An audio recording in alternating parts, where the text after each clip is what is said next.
My parents sold my dying grandmother's antique ring, the one she explicitly left to me, and used the $95,000 to buy my sister a luxury car. They thought Grandma was too weak to notice, too far gone in her hospice bed to care about worldly possessions. They were wrong. When I whispered the truth to her, she didn't cry.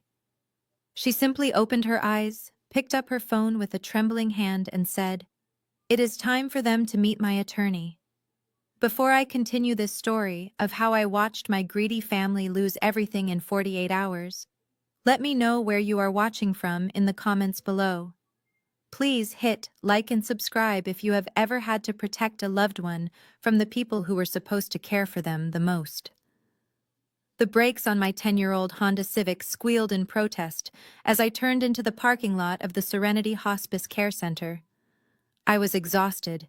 My eyes were burning from another double shift at the appraisal firm, but I needed to see Grandma B. The doctors said it could be any day now. My heart was heavy, my mind focused solely on holding her hand one last time. I was so lost in my grief that I almost didn't see the massive white object lunge out of a reserved spot directly into my path. I slammed on the brakes, my seatbelt locking tight against my chest, as my car juddered to a halt mere inches from the bumper of a pristine pearl-white Range Rover. The size of the thing was obnoxious, gleaming aggressively under the afternoon sun.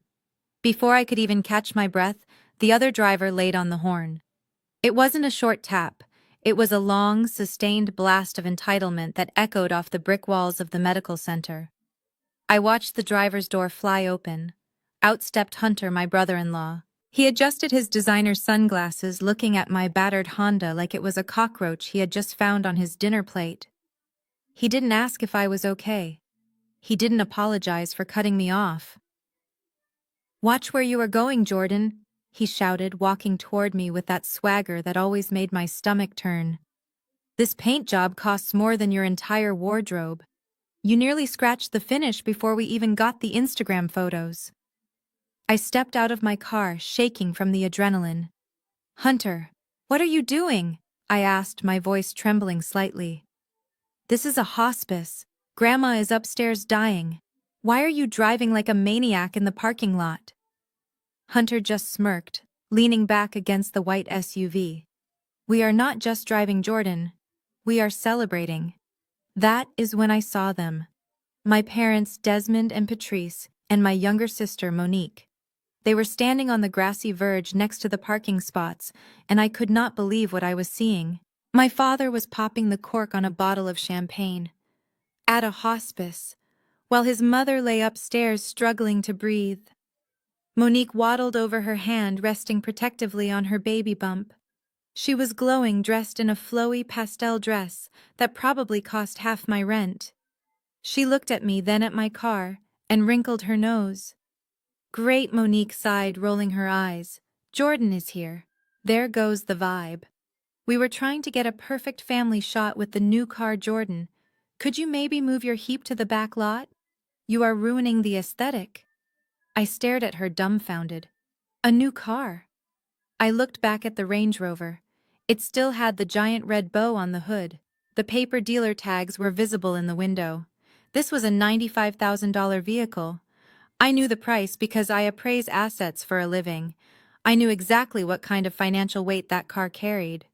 "Mom," I said, turning to Patrice, who was busy pouring sparkling wine into plastic flutes. "Dad called me last week begging for $500 to keep the lights on at your house. You said you were broke. You said you couldn't afford Grandma's medication copay. How on earth did you buy a brand new Range Rover?" Patrice took a sip of her drink, leaving a lipstick stain on the rim. She waved her hand dismissively at me, her bracelets jingling. "Oh, stop being so dramatic, Jordan. We handle our business. God provides for the faithful. Besides, this isn't for us. It is for your sister." Dad stepped forward, chest puffed out, looking every bit the proud patriarch, despite the fact that I knew his credit score was lower than his shoe size. "Monique is carrying the first grandson of this family," he announced, slapping the hood of the car. "She needs safety. She needs reliability." Hunter's coupe was too small for a car seat. We pulled some strings, moved some assets around. We made it happen because that is what family does. We sacrifice for the future. I looked at Hunter. He was smirking, running his hand along the leather interior of the driver's side door. He caught my eye and winked. Jealousy is an ugly color on you, Jordan, Hunter said smoothly. Just because you are almost 30 and single doesn't mean you have to rain on Monique's parade. Maybe if you found a husband who could provide, you wouldn't be driving a lawnmower with doors. The insult stung, but my appraiser brain was working overtime. Moving assets. What assets? They didn't own their house. Grandma B did. They had maxed out every credit card. Hunter was a trust fund baby whose allowance was cut off by his father last year. There was no money. Math does not lie, and the math was not adding up. I walked closer to Monique. She was beaming, posing for a selfie against the side mirror.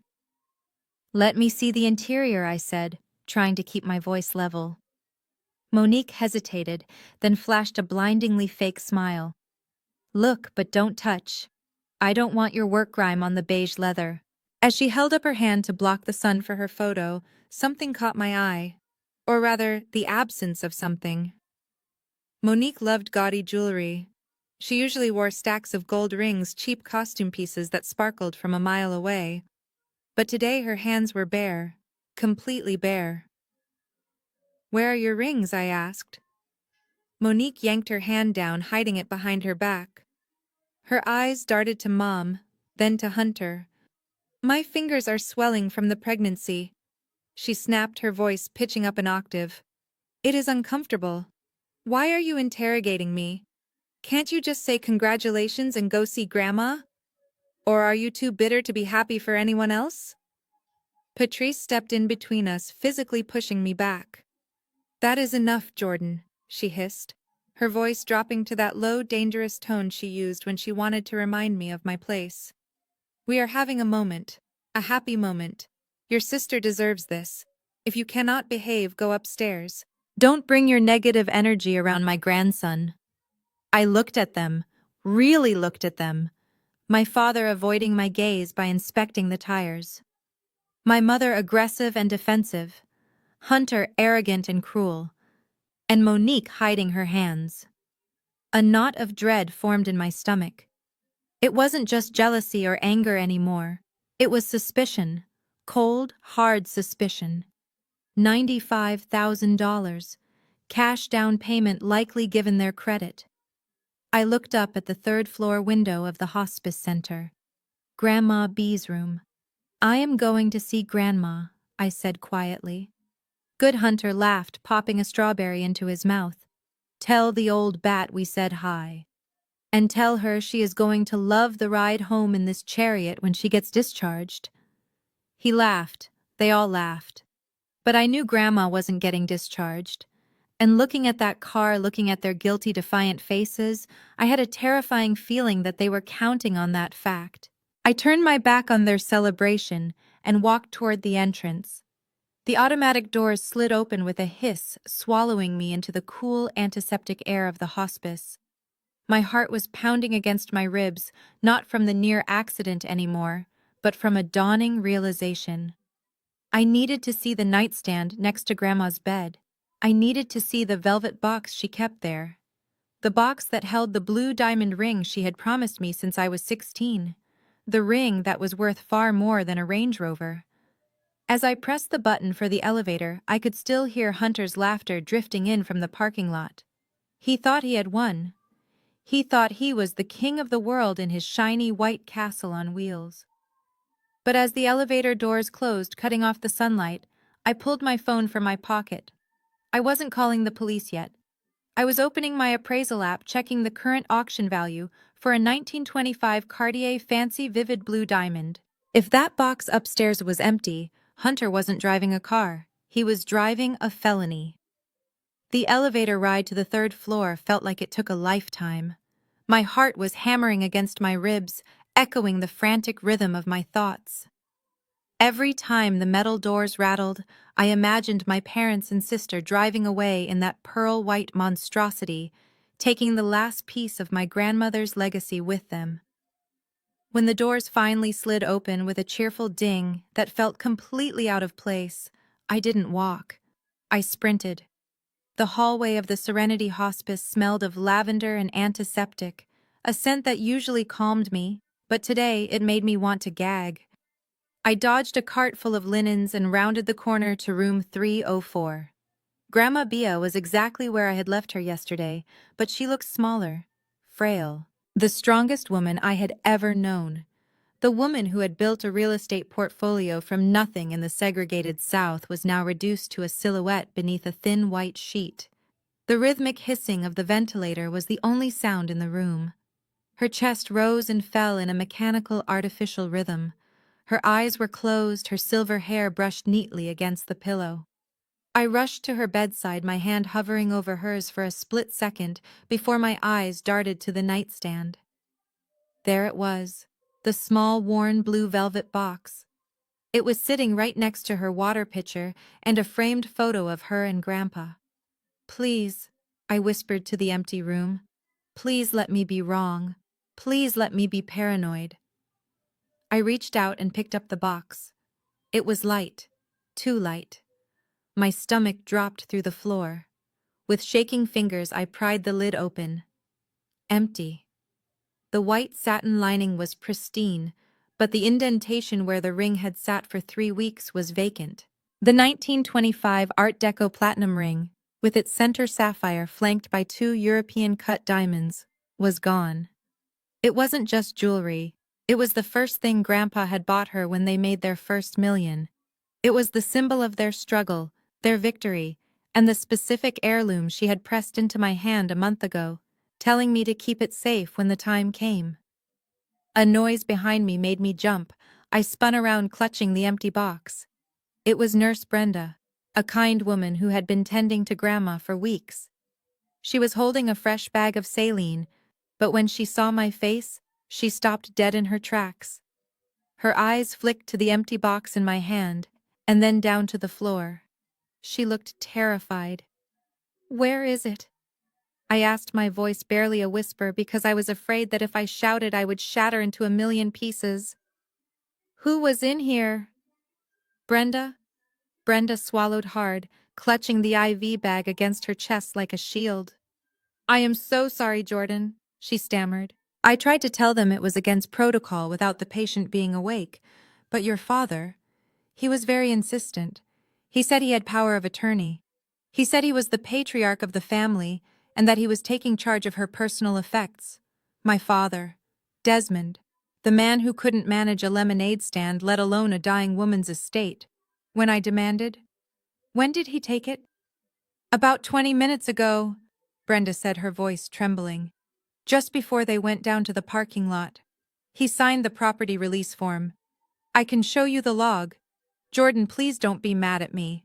He threatened to call the hospital administrator if I didn't open the lockbox.' I didn't wait to hear the rest. I squeezed Brenda's arm gently, silently telling her it wasn't her fault, and then I turned and ran. I ran back down the hall, ignoring the bewildered looks of other visitors. I didn't wait for the elevator this time. I took the stairs, flying down 2 steps at a time, fueled by a rage so hot it felt like it was burning my skin. I burst into the lobby just as the automatic doors were sliding open. They were there. They hadn't left yet. They were standing near the reception desk, laughing. My mother, Patrice, was adjusting her silk scarf. My father, Desmond, was checking his watch, looking important. Monique was scrolling on her phone, probably checking the likes on her car post. Hunter was nowhere to be seen, likely bringing the car around to the front so they wouldn't have to walk 10 feet. "Stop!" I screamed. The sound of my voice cut through the quiet lobby like a gunshot. The receptionist jumped. My parents froze and turned slowly. When they saw me, their smiles didn't fade. They just turned into expressions of annoyance. "Jordan, lower your voice," my mother hissed, stepping forward.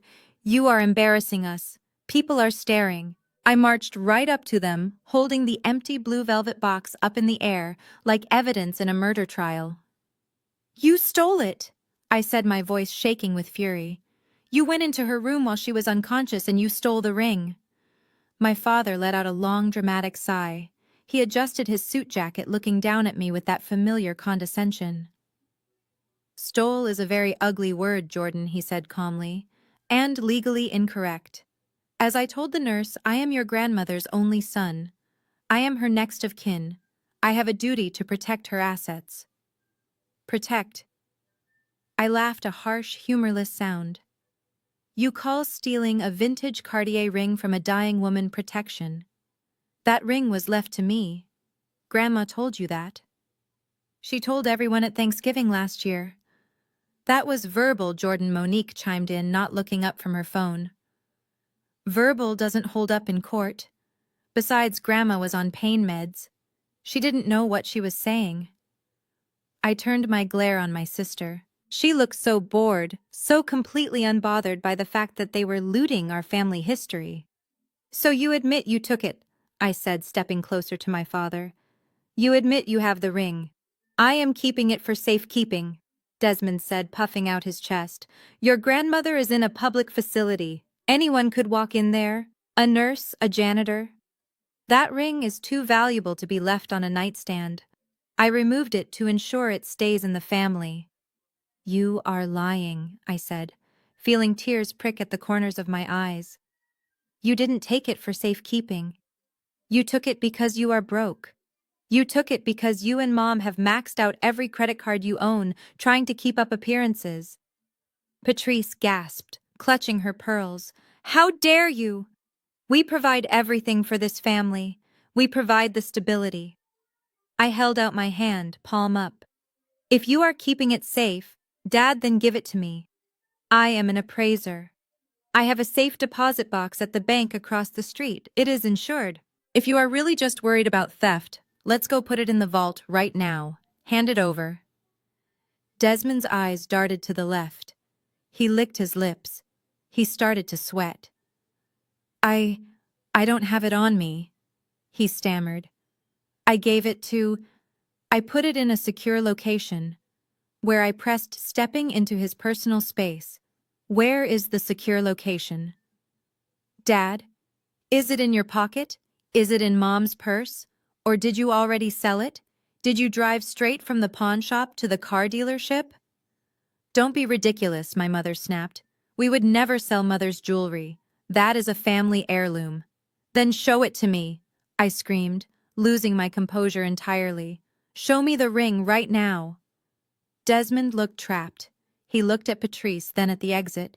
He was searching for a lie, but he wasn't fast enough. It is safe. Okay? Monique shouted finally, looking up from her phone. She snapped, her patience gone. God, Jordan, why do you have to be so annoying? Dad didn't sell it. Yet, Monique, my mother shrieked. What? Monique rolled her eyes. She needs to shut up. Jordan, the ring is fine. It was just an old piece of junk anyway. We traded it up. Traded it up, I whispered. What does that mean? Monique smirked, pointing a manicured finger toward the glass doors where Hunter was pulling up in the gleaming white Range Rover. We leveraged it, she said, as if she were a financial genius. We used it as collateral to secure the down payment. So if you want to know where the ring is, Jordan, it is safe. It is safe inside that V8 engine block. It is keeping your nephew safe. So get over it. The silence that followed was deafening. My father closed his eyes in defeat. My mother looked away. And Monique just stood there, defiant and cruel, believing she had won. Collateral. They hadn't just stolen it. They had pawned it. They had taken a piece of history, a piece of Grandma's soul, and traded it for leather seats and a sunroof. I looked at the car outside. Then I looked at my father. You didn't just steal a ring, Dad? I said, my voice deadly quiet. You stole from the wrong person. I turned around and walked back toward the elevators. Where are you going? My mother called out, her voice laced with panic. Jordan, don't you dare go back up there and upset her. I didn't answer. I didn't look back. I just pressed the button for the third floor. I wasn't going to upset Grandma. I was going to wake her up. And then I was going to hand her the phone. My finger hovered over the elevator button. The metal felt cold against my skin, but the heat radiating from my father behind me was scorching. I could hear his heavy breathing, the sound of a man who knew he was cornered, but was frantically searching for a trapdoor. I did not press the button yet. I just stood there staring at my reflection in the brushed steel doors, waiting for him to admit the ugly truth I already knew. "Don't go up there, Jordan." My father's voice was low, pleading, but edged with a desperate sort of anger. "You cannot wake her up. It is cruel." I turned slowly. "Cruel?" I asked. "You want to talk to me about cruelty?" Cruelty is stripping a dying woman of her most prized possession while she is helpless. Cruelty is lying to her face.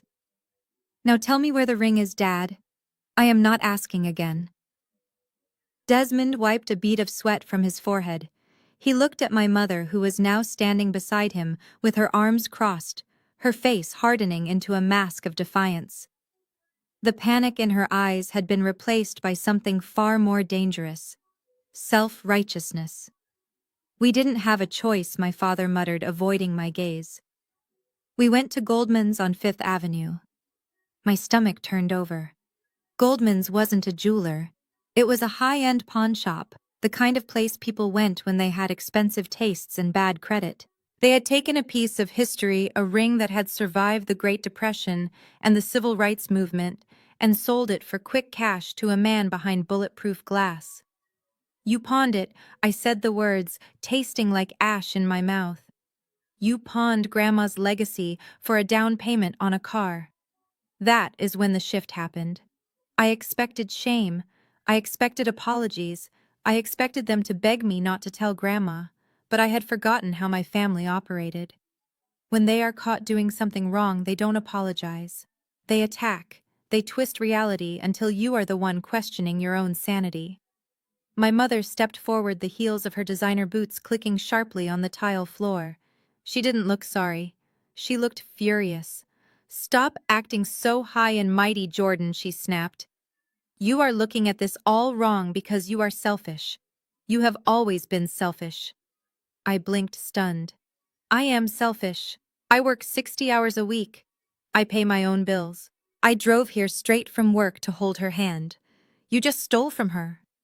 "We did not steal." Patrice interrupted, her voice raising in volume. "We reallocated resources for the good of this family. Look at your sister Jordan. Look at her." She gestured dramatically to Monique, who was standing by the reception desk, rubbing her baby bump with a practiced look of vulnerability. "Monique is carrying the first grandson of the Jenkins line." My mother continued, her voice trembling with fake emotion. "She is carrying the heir. That baby is the future of this family. Do you know how dangerous the roads are these days? Do you know the crash statistics for small cars? We needed that Range Rover to ensure the safety of your nephew." I stared at her, my mouth slightly open. "You are using the baby as a shield. You are justifying grand larceny with safety ratings." "It is not larceny, it is love," my mother shouted, not caring who heard her now. That ring was sitting in a dark box doing nothing. It was gathering dust. It was useless. We turned a useless object into a vessel of safety for the next generation. If anything happened to Monique or that baby because they were driving an unsafe car, it would be on your conscience. But you don't care about that, do you? She took a step closer, invading my personal space, her perfume cloying and suffocating. "You don't care about the baby because you don't have one," she hissed. "You are almost 30, Jordan. No husband, no children, just you and your little career. What do you need a diamond ring for? Who are you going to pass it down to your cats?" The insult landed with physical force. She knew exactly where to hit. She knew my insecurities about being the only single woman in my friend group, the only one without a family of my own. She was weaponizing my independence against me. "Grandma left it to me," I whispered, my voice shaking. "It wasn't about need. It was a gift." "Grandma is dying," Patrice screamed, throwing her hands up. "She is not going to know the difference. Do you think she wants that ring to be buried with her? Do you think she wants it to sit in your jewelry box while her great-grandson is driven around in a tin can? You are so obsessed with a piece of metal that you are willing to destroy this family's happiness. You are willing to ruin your sister's moment. That is selfish, Jordan. That is spiteful." I felt the walls closing in. Their logic was twisted, sick, and completely delusional, but they said it with such conviction that for a split second I felt like the villain. This was what they always did. They made me feel like demanding basic respect was an act of aggression. Then Hunter chimed in. He had been leaning against the wall watching the exchange with a look of bored superiority. He pushed himself off the wall and walked over, placing a hand on my mother's shoulder, assuming the role of the calm, rational mediator. "Listen, Jordan," he said, his voice smooth and condescending. "I know you people, I mean families like yours, can get emotional about heirlooms, but in my family, in the circles I grew up in, we understand legacy differently." I looked at him. His blue eyes were cold, devoid of any empathy. "We prioritize the future," Hunter explained, speaking slowly as if I were a child. "We don't cling to the past. We invest in the living. Monique is doing the most important job a woman can do. She is bringing life into the world. You should be honored that your grandmother's ring could contribute to that. You should be proud to help provide for your nephew. Instead, you are making a scene in a lobby over a trinket. It is frankly a little embarrassing. A trinket."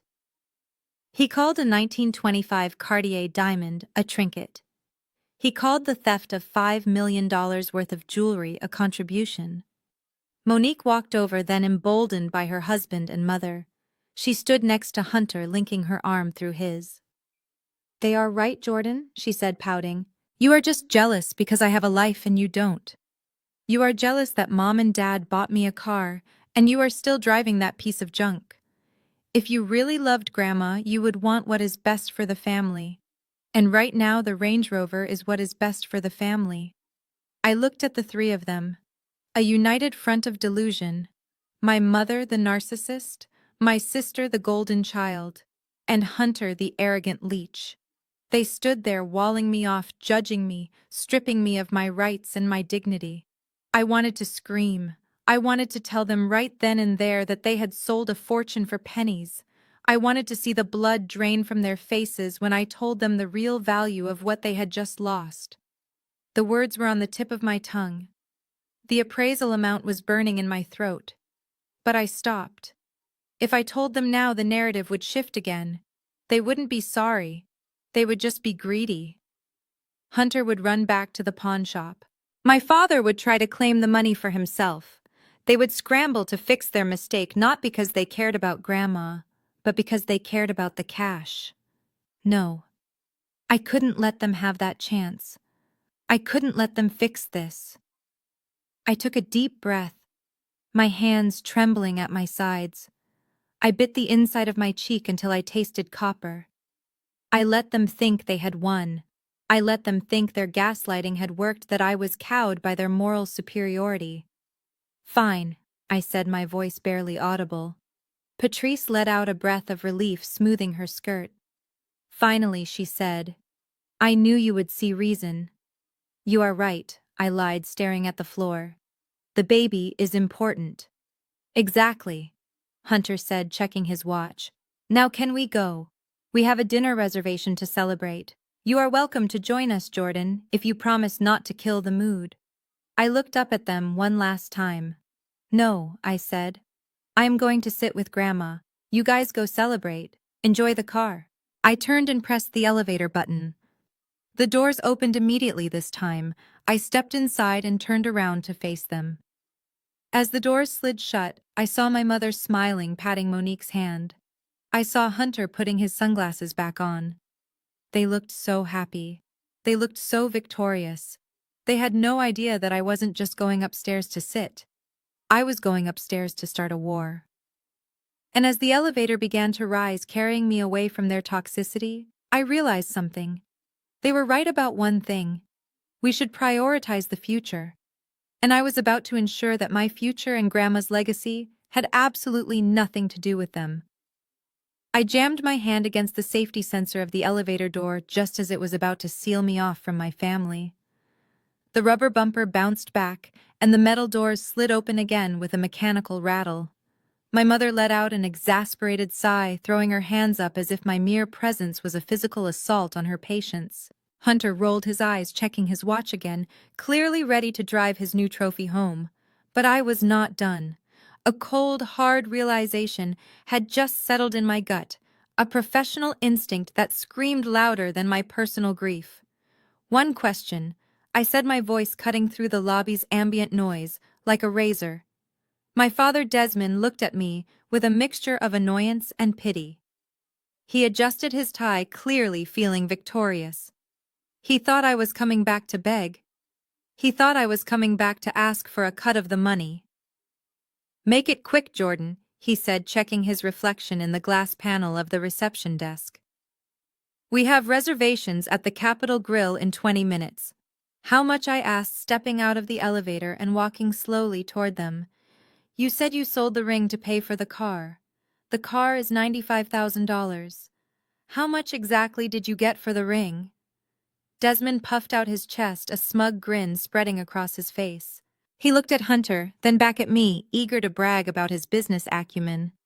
"I got a deal, Jordan. A fantastic deal. I walked into Goldman's and I played hardball. The guy behind the counter, he tried to tell me it was just an old piece of estate jewelry. He said the setting was dated. He offered me $10,000 at first. $10,000, I repeated, my face blank. Desmond nodded enthusiastically. "But your father knows how to negotiate. I told him it was a family heirloom. I pushed him. I got him all the way up to $95,000 cash. He said he was practically robbing himself, but I wouldn't take no for an answer. I turned a dusty old ring that was worth maybe 10 grand into a luxury SUV. That is what you call leverage." He waited for applause. He waited for me to look impressed. Instead, I started to laugh. It wasn't a happy laugh. It wasn't even a sane laugh. It started as a low rumble in my chest and erupted into a jagged, hysterical sound that echoed off the high ceilings of the lobby. I laughed until my ribs ached. I laughed until tears streamed down my face. I looked at my family, my greedy, ignorant, arrogant family, and I laughed at their absolute stupidity. Monique took a step back, looking genuinely frightened. "Jordan, what is wrong with you? Stop it, you are scaring me." I wiped a tear from my eye, taking a deep, shuddering breath. I looked at my father, who was now frowning, his smile faltering. "You think you won?" I wheezed, shaking my head. "You think you are a business genius? Dad, you didn't negotiate. You didn't play hardball. You just handed a winning lottery ticket to a shark and thanked him for the bus fare home." "What are you talking about?" Hunter snapped, stepping forward aggressively. 95 grand is a lot of money for a used ring."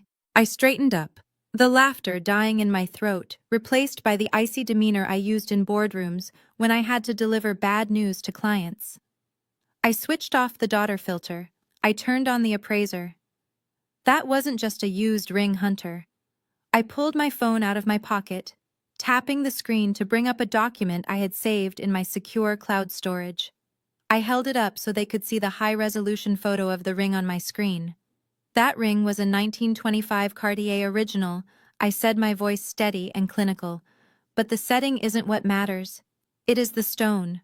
You thought it was a sapphire because it was blue. It wasn't a sapphire. It was a Type 2B diamond." My mother blinked, confused. "A diamond? Diamonds are white." "Not all of them." "Mom," I corrected her. "Boron impurities create a blue hue. It is one of the rarest geological occurrences on Earth. And that specific stone? It wasn't just any blue diamond. It was graded fancy, vivid blue. It belonged to the Comtesse de Vendôme before Grandma's father bought it at an auction in Paris in the 50s. I have the papers. I have the GIA certification. I have the entire provenance saved right here on my phone because Grandma wanted me to insure it next week." I took a step closer to my father. He was starting to look pale. The sweat on his forehead was no longer from the heat. It was cold clamminess. The guy at the pawn shop knew exactly what he was looking at, Dad. I continued, my voice dropping to a whisper.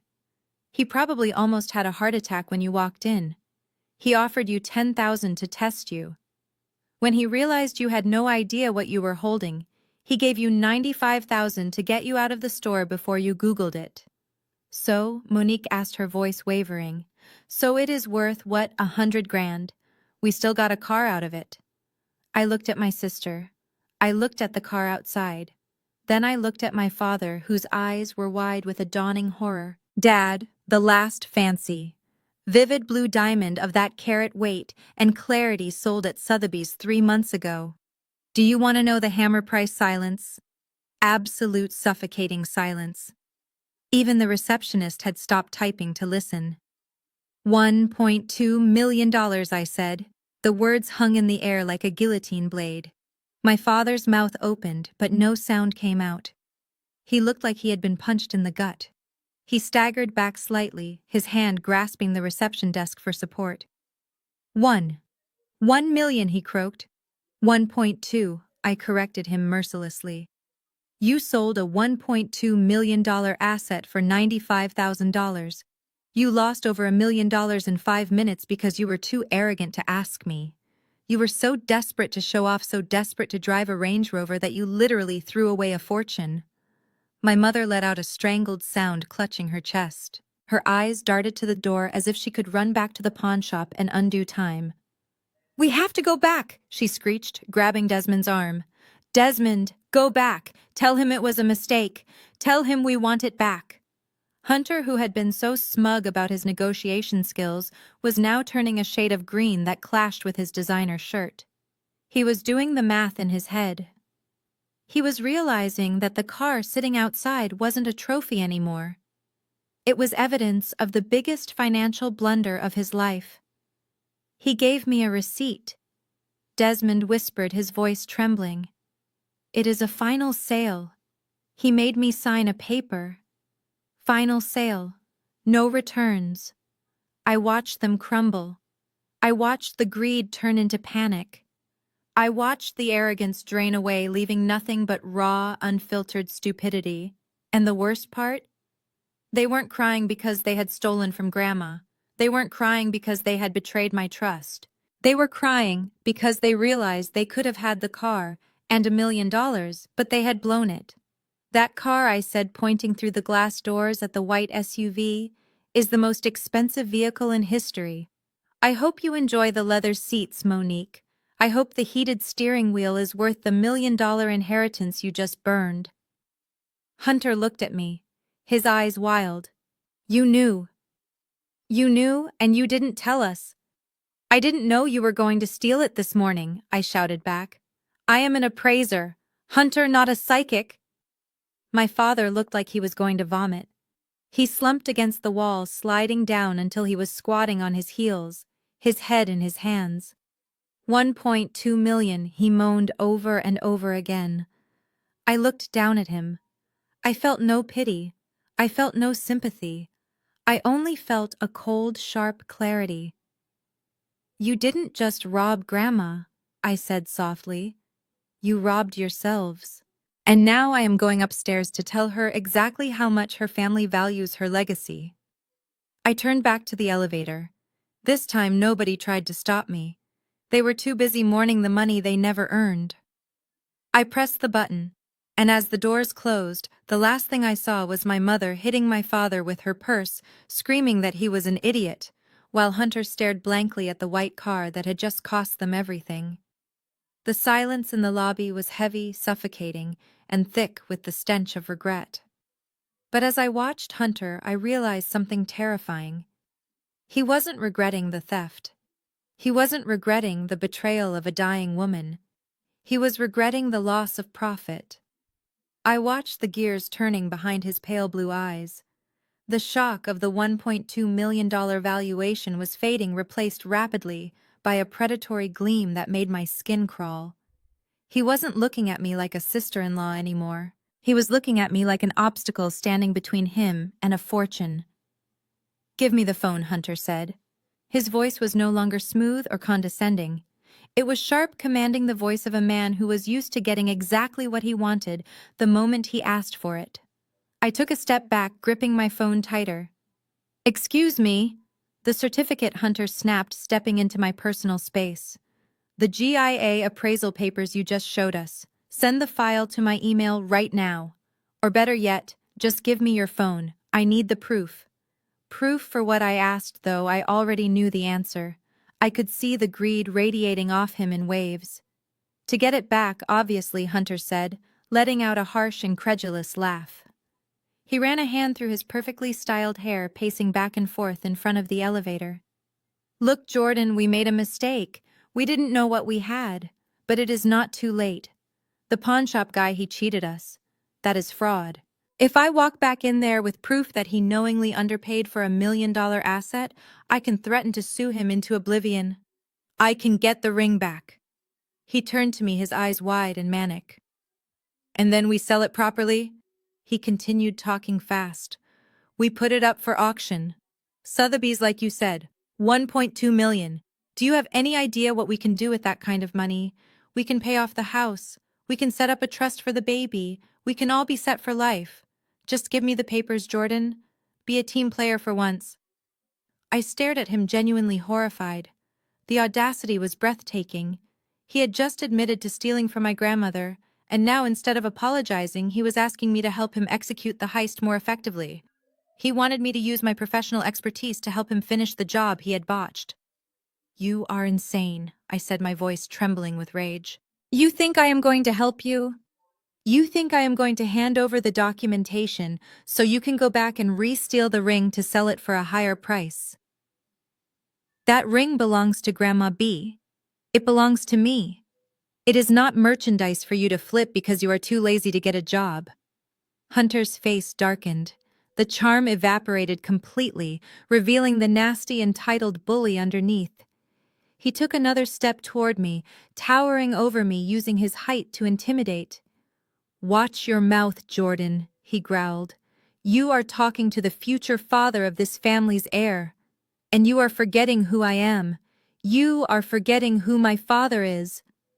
I stood my ground, though my heart was hammering against my ribs. I don't care who your father is, Hunter. You should, he hissed. My father is a retired federal judge. He still plays golf with the district attorney every Sunday. Do you really think a little pawn shop transaction is going to stick to me? If I want that ring back, I will get it back. And if you stand in my way, if you withhold that documentation, I will make sure my father knows exactly who to target. He leaned down, his voice dropping to a menacing whisper. We can make your life very difficult, Jordan. One phone call from my dad and your appraisal license gets reviewed. One phone call and your reputation in this town is toast. You are a nobody. You are a glorified antique dealer living in a rented apartment. Do not go to war with people who actually matter. I looked at my parents. I waited for them to step in. I waited for my father to tell Hunter to back off, for my mother to defend her daughter against these threats. But they said nothing. Desmond was biting his lip, looking at the floor, probably calculating his share of the $1 million. Patrice was watching Hunter with a look of desperate hope. They were on his side. They were willing to let him threaten me if it meant they could get their hands on that money. You are pathetic, I spat, looking from Hunter to my parents. All of you. You are willing to sell your souls for a lifestyle you can't afford. Hunter laughed, a cruel, ugly sound. At least I have a life to fund, Jordan, he sneered. Look at you. You are almost 30, and what do you have? You have a dying grandmother and a job that bores everyone to tears. You are clinging to this ring because it is the only valuable thing in your sad, empty existence. You are jealous. You are jealous that Monique has a husband who fights for her. You are jealous that she is building a family while you are going home to what, microwave dinners and silence. The words were designed to hurt, and they did. They dug into my deepest insecurities. But they also woke something up inside me. A cold, hard resolve. I may be single, Hunter, I said, my voice steady, but at least I am not a thief. At least I am not living off my wife's parents while pretending to be rich. You are not a provider. You are a parasite. The slap came out of nowhere. It was sharp, loud, and blindingly painful. My head snapped to the side. My cheek burned as if I had been branded. I stumbled back, clutching my face, shock vibrating through my entire body. I looked up, expecting to see Hunter, but it wasn't Hunter. It was my mother. Patrice stood there, her hand still raised, her chest heaving with exertion. Her eyes were wide, fueled by a mixture of adrenaline and misplaced loyalty. "Do not speak to him like that," she shrieked, her voice cracking. "Hunter is a guest in this family. He is trying to save us. He is trying to secure your sister's future, and you are standing there insulting him, you ungrateful, bitter little girl." The lobby went deathly silent. The receptionist gasped. A security guard started walking briskly toward us. I touched my cheek. It was throbbing. My own mother had struck me. She had hit me to defend the man who had stolen her mother's legacy. The betrayal cut deeper than the physical pain. It severed the last thin thread of obligation I felt toward them. "You hit me," I whispered, staring at her. "You gave me no choice," Patrice yelled, though I could see a flicker of fear in her eyes now. "You are out of control, Jordan. Give Hunter the papers, now. Stop being selfish and do what is best for this family." Monique nodded from the sidelines, clutching her belly. "Just give it to him, Jordan. Don't make Mom hit you again." I looked at them, really looked at them. A violent mother, a cowardly father, a greedy sister, and a predator for an in-law. They were not my family. They were strangers bound by blood and debt. I lowered my hand from my cheek. I straightened my spine. "No," I said. Hunter lunged for me. "Give me the phone." But before he could touch me, a sound cut through the air. It wasn't a voice. It wasn't a scream. It was a machine. From down the hall near the elevators, the remote monitor at the nurse's station began to chime. It was the rhythm of the heart rate monitor in room 304. Beep, beep, beep. The slow, steady rhythm began to accelerate. Beep, beep, beep, beep. Nurse Brenda came running out from behind the station, her face pale. She looked at the monitor, then at us. "The patient," she shouted, pointing toward the elevators. "Her heart rate is spiking. She is waking up." My mother froze.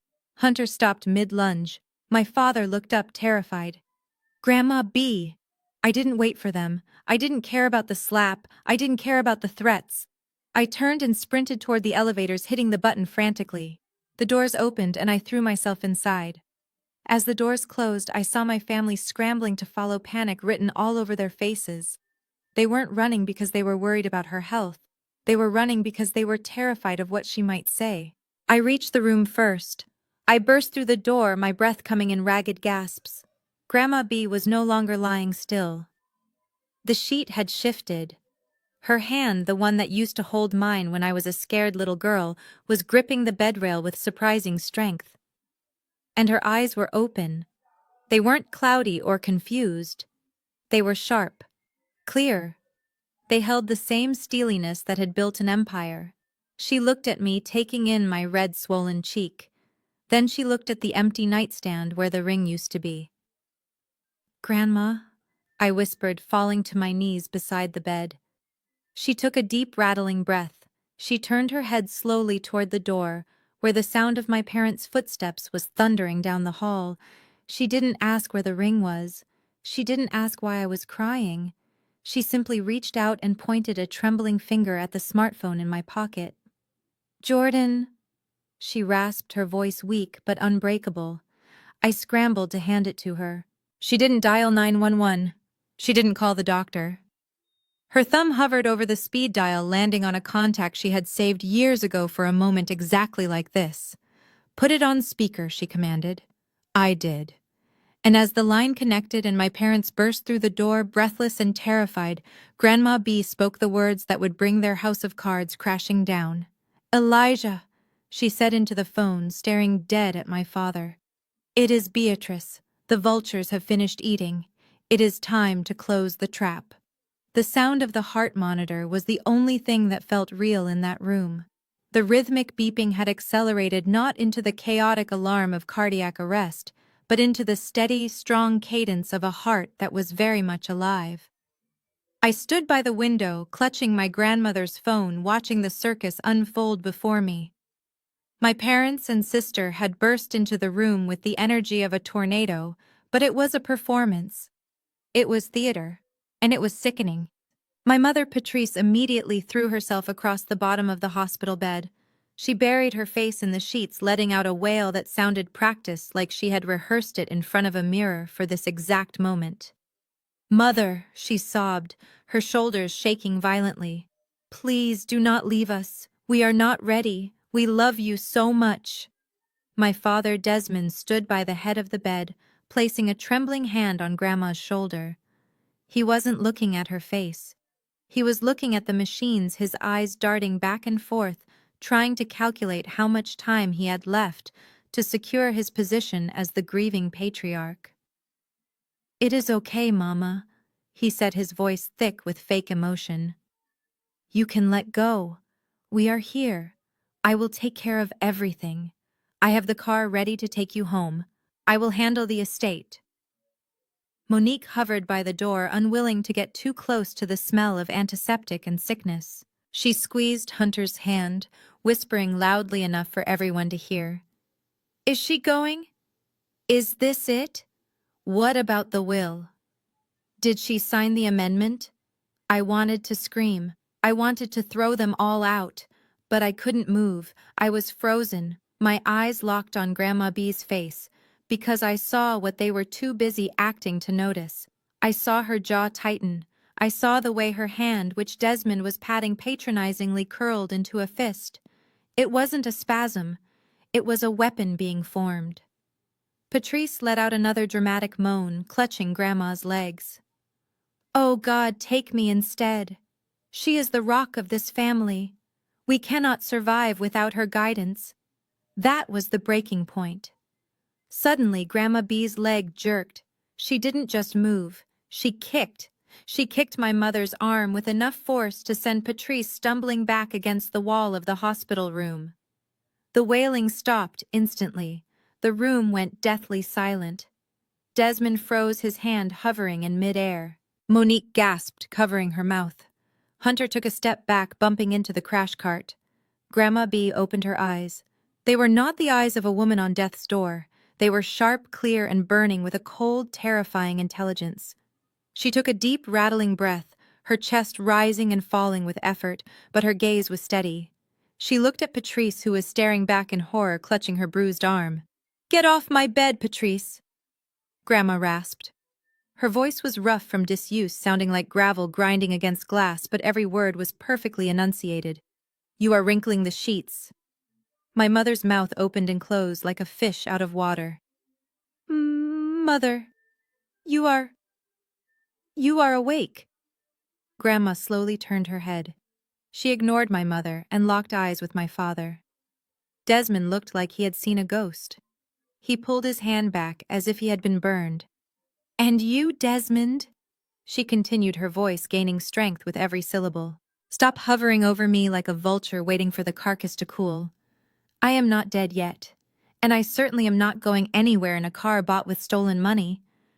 Desmond turned a shade of gray that I had never seen on a human being before. He looked at me, then back at his mother.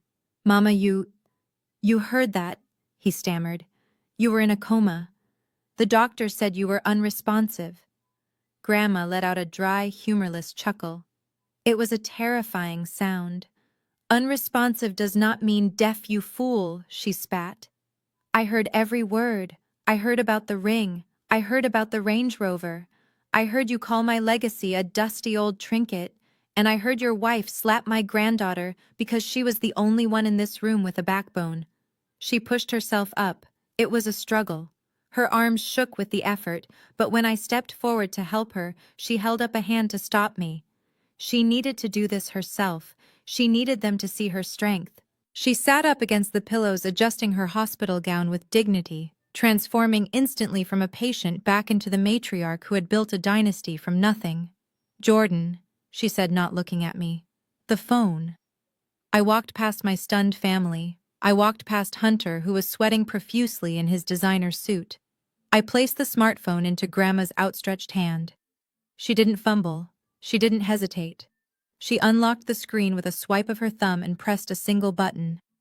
She held the phone out in front of her, tapping the speaker icon so the entire room could hear the dial tone. Ring, ring. The sound echoed off the sterile walls.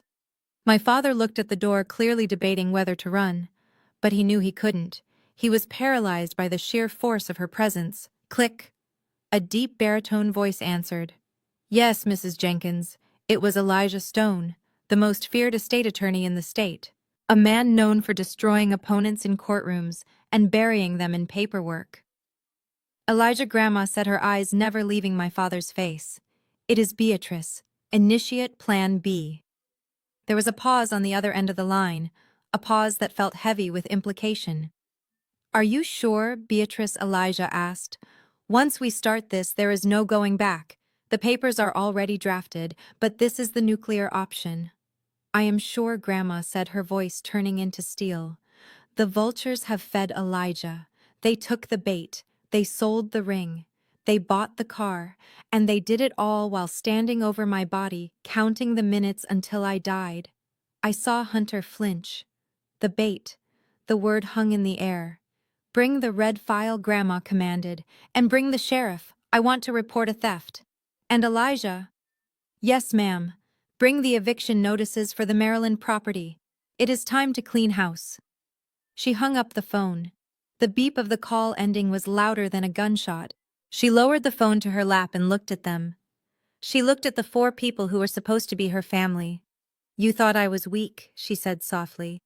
You thought I was a senile old woman who wouldn't notice if her history was stripped away piece by piece. You thought you could wait me out. She shook her head slowly, a look of pure disgust on her face. I wasn't in a coma for the last 3 days, she revealed. The doctors and I, we had an understanding. I wanted to see who you people really were when you thought no one was watching. I wanted to know if there was a single shred of decency left in this bloodline. She looked at Monique, who was trembling. I hoped you would be different, child. I hoped motherhood would soften you, but you are just as hollow as your parents. You care more about leather seats than your own grandmother's dignity. She looked at Hunter. And you. The trust fund failure. You thought you could bully my granddaughter. You thought you could use my family's name to intimidate her. You are about to learn what happens when you threaten a Jenkins woman. Finally, she looked at my father. Desmond was shaking his head, tears streaming down his face, but they weren't tears of sorrow. They were tears of a man watching his inheritance evaporate. Mama, please, he whispered. It was a mistake. We were desperate. No, Desmond, Grandma said, closing her eyes for a brief moment. Desperation is stealing bread to feed your child, selling $1 million heirloom to buy a luxury car to show off on social media. That is not desperation, that is greed, and greed is a sin. I am done forgiving. She pointed to the door. Get out of my room, all of you. Go down to the lobby and wait for Elijah, and pray that he gets here before I decide to add fraud to the list of charges. My parents didn't argue, they didn't fight, they turned and fled. They ran like cockroaches when the lights came on. Monique and Hunter scrambled after them, the door swinging shut behind their retreat. The room was suddenly quiet again, save for the steady, strong beep of the heart monitor. Grandma B slumped back against the pillows, the adrenaline fading, leaving her looking tired and small again. But when she turned to me, her eyes were warm. She reached out and took my hand, squeezing it with a strength that surprised me. You did good, baby girl, she whispered. You stood your ground. Now help me sit up. We have a meeting to prepare for, and I refuse to meet my lawyer wearing this hospital gown. Find me my silk scarf. If I am going to destroy them, I am going to look like a lady while I do it. The elevator ride down to the lobby was the longest 20 seconds of my life. My parents and sister were huddled in the corner, whispering frantically to each other, but the moment the door slid open, they stopped. The lobby of the Serenity Hospice was no longer the quiet, welcoming space it had been an hour ago. The air was thick with tension, heavy and suffocating. And standing in the center of the room, like a statue carved from granite, was Elijah Stone. He was a tall man, impeccably dressed in a charcoal suit that probably cost more than my car. He held a thick red legal folder in one hand, his knuckles white against the paper. But it wasn't just Elijah. Flanking him on either side were 2 uniformed sheriff deputies. They weren't smiling. Their hands rested near their belts, their posture rigid and alert. My father Desmond stopped dead in his tracks, his face already pale from Grandma's dressing down upstairs drained of all remaining color. He looked like a man who had walked into a firing squad. My mother Patrice let out a small terrified squeak and grabbed his arm. But Hunter didn't look scared. He looked annoyed. He adjusted his collar, smoothed down his jacket, and put on that familiar arrogant smile that he used whenever he had to deal with service staff or anyone he deemed beneath him. He saw the badges, he saw the uniforms, and his first instinct was to use his privilege as a shield. He stepped in front of my father, puffing out his chest, and walked straight toward the officers with his hand extended for a handshake. "Officers," he said, his voice loud and confident, "I am glad you are here. There has been a huge misunderstanding. My name is Hunter van der Hoven. You might know my father, Judge van der Hoven, over in the 4th District. We have a bit of a domestic dispute going on here with an elderly relative who is confused, but we are handling it." He reached out to clap the nearest deputy on the shoulder, a casual, brotherly gesture that screamed entitlement. "Hey buddy, we really don't need—" The reaction was instantaneous. The deputy didn't smile. He didn't shake Hunter's hand. He stepped back sharply, his hand dropping to his utility belt, and his eyes narrowed into slits. "Step back, sir!" the deputy barked. His voice echoed off the tile floor. "Do not touch me. Step back now." Hunter froze. His hand hovered in mid-air, his smile faltering. He blinked clearly, processing the fact that his last name and his white skin weren't working the magic they usually did. "Whoa. Easy there," Hunter stammered, holding his hands up. "I am just saying this is a family matter. We are all good here." "It is not a family matter," Elijah Stone cut in. His voice was deep, smooth, and colder than liquid nitrogen. "It is a criminal matter, and you are definitely not all good here." Elijah stepped past Hunter as if he didn't exist. He didn't even look at him. His focus was entirely on my father. He walked until he was standing toe-to-toe with Desmond, looming over him with the weight of the law behind him. "Desmond Jenkins," Elijah said. Desmond tried to speak, but his voice failed him. He swallowed hard and nodded. "Elijah, please," my father finally managed to choke out. "Mama is... she is confused. The medication, you know how she gets. I was just exercising my rights as her son." "Your rights?" Elijah repeated, a flicker of disgust crossing his face. He opened the red folder. "You operated under the assumption that your power of attorney granted you total control over Beatrice's assets. You assumed that because she was incapacitated, you could liquidate her property to fund your lifestyle." Desmond nodded vigorously, sensing a lifeline. "Yes, exactly. Power of attorney. I signed the papers last year. It was legal. I have the right to manage her personal effects." Elijah smiled. It wasn't a nice smile. It was the smile of a shark that had just scented blood in the water. "That is where you made your fatal mistake, Desmond. You assumed the ring was a personal effect." He pulled a document from the folder and held it up. It was a thick, bound deed with official seals. The Cartier blue diamond ring, along with the real estate portfolio and her investment accounts, was moved out of her personal name 5 years ago.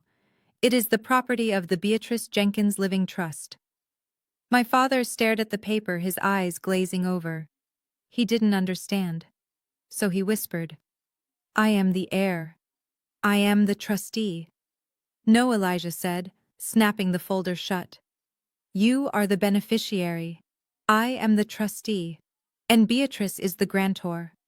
The ring does not belong to her personally, and it certainly does not belong to you. It belongs to the trust." Elijah took a step closer, his voice dropping to a low, dangerous growl. "When you took that ring from her room and sold it, you didn't just steal from your mother. You embezzled assets from a legal financial entity. You bypassed the fiduciary protocols. You committed fraud against the trust." My mother Patrice finally found her voice. "But we needed the money." We are family. Surely the trust is for the family. The trust is for the benefit of the family, not for the liquidation of its assets by unauthorized parties, Elijah corrected her sharply. And because of the value of the item you stole, $1.2 million, this is not a civil dispute. This isn't a case for small claims court. He turned to the deputies. This is embezzlement. It is grand larceny in the first degree. It is a Class B felony. The word felony hung in the air like a guillotine blade. Hunter turned white. He started backing away slowly, trying to put distance between himself and my father. Monique let out a sob, clutching her stomach. Felony, Desmond whispered. No. No, Elijah, you cannot do this. I am her son. I am a deacon at the church. You cannot arrest me. I am not arresting you, Desmond, Elijah said calmly. They are. He nodded to the deputies. The two officers moved with practiced efficiency. They stepped around Hunter and flanked my father. Desmond Jenkins, the first deputy, said, his voice devoid of emotion. Turn around and place your hands behind your back. No. Patrice screamed. She lunged forward, grabbing at the deputy's arm. You cannot take him. He is a good man. He is a father, ma'am. Step back, or you will be charged with obstruction, the second deputy warned, physically blocking her path. My father looked at me. His eyes were wide, filled with a terrified, animalistic panic. He looked at me, pleading silently for me to intervene, to say something, to save him. Jordan, he cried out as the deputy grabbed his wrist. Jordan, tell them it was a misunderstanding. I stood there watching the man who had mocked my career, who had belittled my existence, and who had stolen my inheritance. I remembered the smirk on his face when he told me he had sold the ring. I remembered him laughing in the parking lot. I looked him in the eye. It wasn't a misunderstanding, Dad, I said quietly. It was a choice. The sound of the handcuffs clicking shut was the loudest noise in the lobby. Click, click. Desmond let out a broken sob as the cold steel bit into his wrists. His shoulders slumped. The arrogant patriarch, the man who thought he was untouchable because he was a man and a father, was gone. In his place was a criminal. Hunter, seeing the handcuffs, finally lost his composure completely. This is insane, he shouted, his voice cracking. You guys are making a huge mistake. My father will hear about this. You are arresting the wrong people. We were trying to help her. One of the deputies turned to Hunter. He looked him up and down with pure disdain. Sir, if you do not lower your voice and step away from the crime scene, I will find a pair of cuffs for you too. Being an accessory to a felony is a serious charge. Do you want to join your father-in-law? Hunter snapped his mouth shut. He looked at Desmond, who was now being marched toward the automatic doors. He looked at the police car waiting outside with its lights flashing. And for the first time in his life, Hunter Vanderhoven realized that his last name couldn't save him from the consequences of his own greed. Elijah walked over to me. He looked tired, but satisfied. Your grandmother sends her love, he said softly, handing me a tissue I didn't realize I needed. She told me to tell you that the show is just beginning. I watched through the glass doors as they guided my father into the back of the patrol car. My mother was running after them, screaming at the glass, her mascara running down her face in black streaks. Monique was sitting on a bench, sobbing into her hands. I took a deep breath. The air in the lobby suddenly felt lighter. Is the ring gone, Elijah? I asked. Elijah adjusted his cuffs, a small knowing smile playing on his lips. We tracked the transaction. The pawn shop has already been served with a cease and desist. The ring is frozen evidence. We will get it back, Jordan. But right now, I think we need to discuss the rest of the assets, specifically the car your sister is so fond of. I looked out at the parking lot, where the white Range Rover was still gleaming under the afternoon sun. It looked like a hearse now. Let's discuss it, I said. The rotating blue and red lights of the police cruiser reflected off the glass facade of the Serenity Hospice, creating a chaotic strobe effect that matched the turmoil in the lobby. My father was already in the back of the patrol car, his face pressed against the window like a trapped animal, but the officers were not finished. The lead deputy, a stern man with a buzz cut and zero patience for nonsense, turned his attention to the rest of my family. He held a clipboard in one hand and rested the other on his belt, staring at Hunter and my mother, with an intensity that made them both shrink back. "We need to recover the funds," the deputy stated, his voice flat and authoritative. "Mr. Jenkins confessed to selling the stolen property for $95,000. Where is the cash? We need to seize it as evidence immediately." My mother Patrice looked around wildly, as if the money might magically appear in the air if she wished hard enough. She opened her mouth to lie, probably to say they had put it in a bank account, but Hunter beat her to it. Hunter, the coward who had been so arrogant 5 minutes ago, was now desperate to distance himself from the handcuffs. He pointed a shaking finger toward the glass doors. "We don't have the cash," Hunter blurted out, his voice high and thready. "We spent it. It is outside." The deputy followed Hunter's finger. His gaze landed on the pristine pearl-white Range Rover parked in the handicap spot, the giant red bow still affixed to its hood.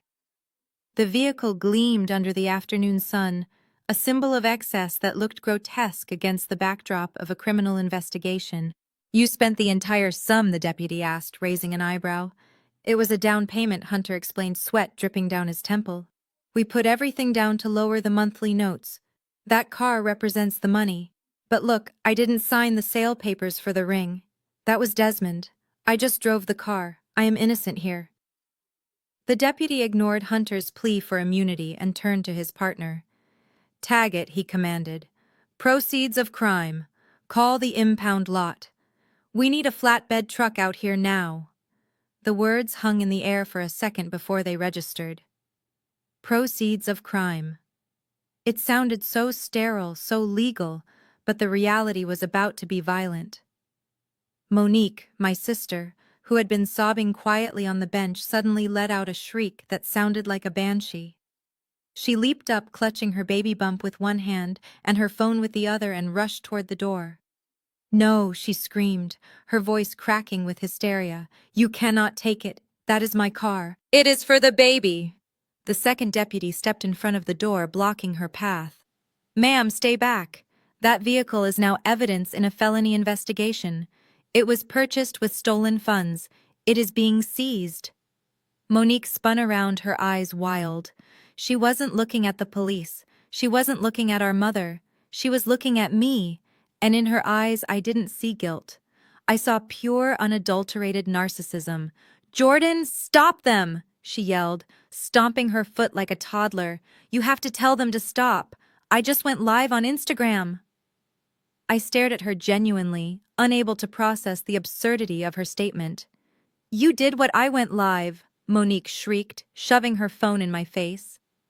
The screen showed her profile, the latest video thumbnail featuring her posing next to the white SUV with the caption, "Blessed and highly favored." 5,000 people watched me unveil that car. Jordan, 5,000. Everyone from high school. All my haters. Everyone's seen it. If they tow it away. Now, what am I supposed to say? What am I supposed to tell my followers? That my dad is a thief? That I am a fraud? I felt a cold laugh bubbling up in my chest. Even in the face of legal ruin, even with her father in handcuffs 10 feet away, Monique's biggest fear wasn't prison or poverty. It was embarrassment. It was the shattering of her carefully curated online persona. "You are worried about your followers?" I asked, my voice dripping with disbelief. "Monique, Dad is going to jail. We just lost $1 million heirloom. And you are worried about your engagement ratio." "You did this," Monique screamed, lunging at me. My mother had to grab her shoulders to hold her back. "This is your fault." Jordan, Monique spat, tears streaming down her face, ruining her perfect makeup. "You are doing this because you are jealous. You have always been jealous of me. You couldn't stand that. Mom and Dad bought me a luxury car while you are driving that piece of trash Honda. You couldn't stand that I am pregnant and happy and you are alone." She was hysterical now. her logic twisting into a pretzel to avoid taking responsibility. "You want my baby to walk," she accused, pointing a manicured finger at my chest. "You want your own nephew to be unsafe. You are evil, Jordan. Who calls the police on their own family over a ring? Who does that? You are trying to humiliate me because you are miserable." I looked at my sister. I saw the fear behind the anger. She was realizing that the facade was crumbling. The illusion of wealth she had built her entire identity around was being hooked up to a tow truck. "I didn't buy a car with stolen money, Monique," I said calmly, refusing to match her volume. "And I didn't brag about a crime on the internet. You did that all by yourself." Outside, the heavy rumble of a diesel engine cut through the tension. A massive yellow flatbed truck backed into the parking lot, its reverse beepers echoing loudly. Beep, beep, beep. It sounded like a countdown to their total destruction. Hunter groaned, putting his head in his hands. "Oh God, my neighbors are going to see this on the news." The deputy walked over to Hunter. "Keys," he demanded. Hunter hesitated. He looked at the car, then at Monique, then at the gun on the deputy's hip. Slowly, painfully, he reached into his pocket and pulled out the shiny, weighted key fob. He dropped it into the deputy's palm. It was the surrender of his manhood, the end of his pretense as a provider. The deputy walked outside. We all watched through the glass wall of the lobby. It was like watching a silent film of a disaster. The tow truck driver, a burly man who clearly didn't care about the drama, took the keys and hopped into the Range Rover. "No," Monique wailed, banging her fists against the glass. "Don't touch it. It has heated seats. It has a panoramic roof." The driver started the engine. The V8 roared to life, one last time, a growl of power that mocked them. He drove it up onto the incline of the flatbed. The pristine white paint shone brilliantly against the dirty yellow metal of the truck. He hooked the chains around the axles. The sound of metal grinding against metal made my mother wince. Patrice was crying now. Not the fake tears she had used upstairs, but real ugly tears of loss. "That was our fresh start," she whispered. "We were going to be somebody again." I looked at her. "You were never somebody, Mom," I thought. "You were just pretending." The tow truck driver secured the wheels. He waved to the deputy, climbed back into his cab, and shifted gears. The truck lurched forward. The pearl-white Range Rover, the symbol of their greed, the vessel of their vanity, swayed slightly as it was carried away. Monique slid down the glass door until she was sitting on the floor, weeping uncontrollably. But she wasn't crying for the car. She was furiously typing on her phone, likely deleting the livestream, trying to scrub the evidence of her humiliation before the internet realized that the Jenkins family was nothing but a fraud. Elijah Stone stepped up beside me, watching the truck turn onto the main road and disappear. "Assets seized," he noted quietly. "Now about that eviction notice. I think it is time we discuss where they are going to sleep tonight, because it certainly won't be in the house they think they own." I turned away from the window, leaving my sister crying on the floor and my brother-in-law hyperventilating in the corner. "Let's do it," I said. "I have to be at work in the morning. Let's finish this." The flatbed truck disappeared around the corner, taking the white Range Rover and the last shred of my family's dignity with it.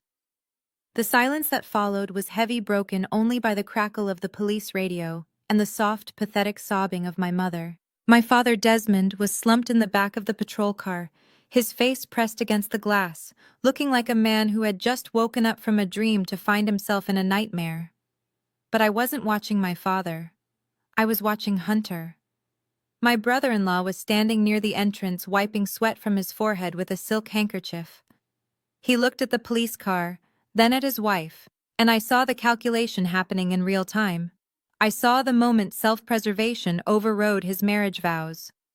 He straightened his jacket, took a deep breath, and walked over to the lead deputy with a look of practiced concern. Officer Hunter said, his voice steady, but loud enough for everyone to hear. "I just want to make sure my statement is on the record. I am fully cooperating with this investigation." The deputy looked up from his notepad, raising an eyebrow. "Go on."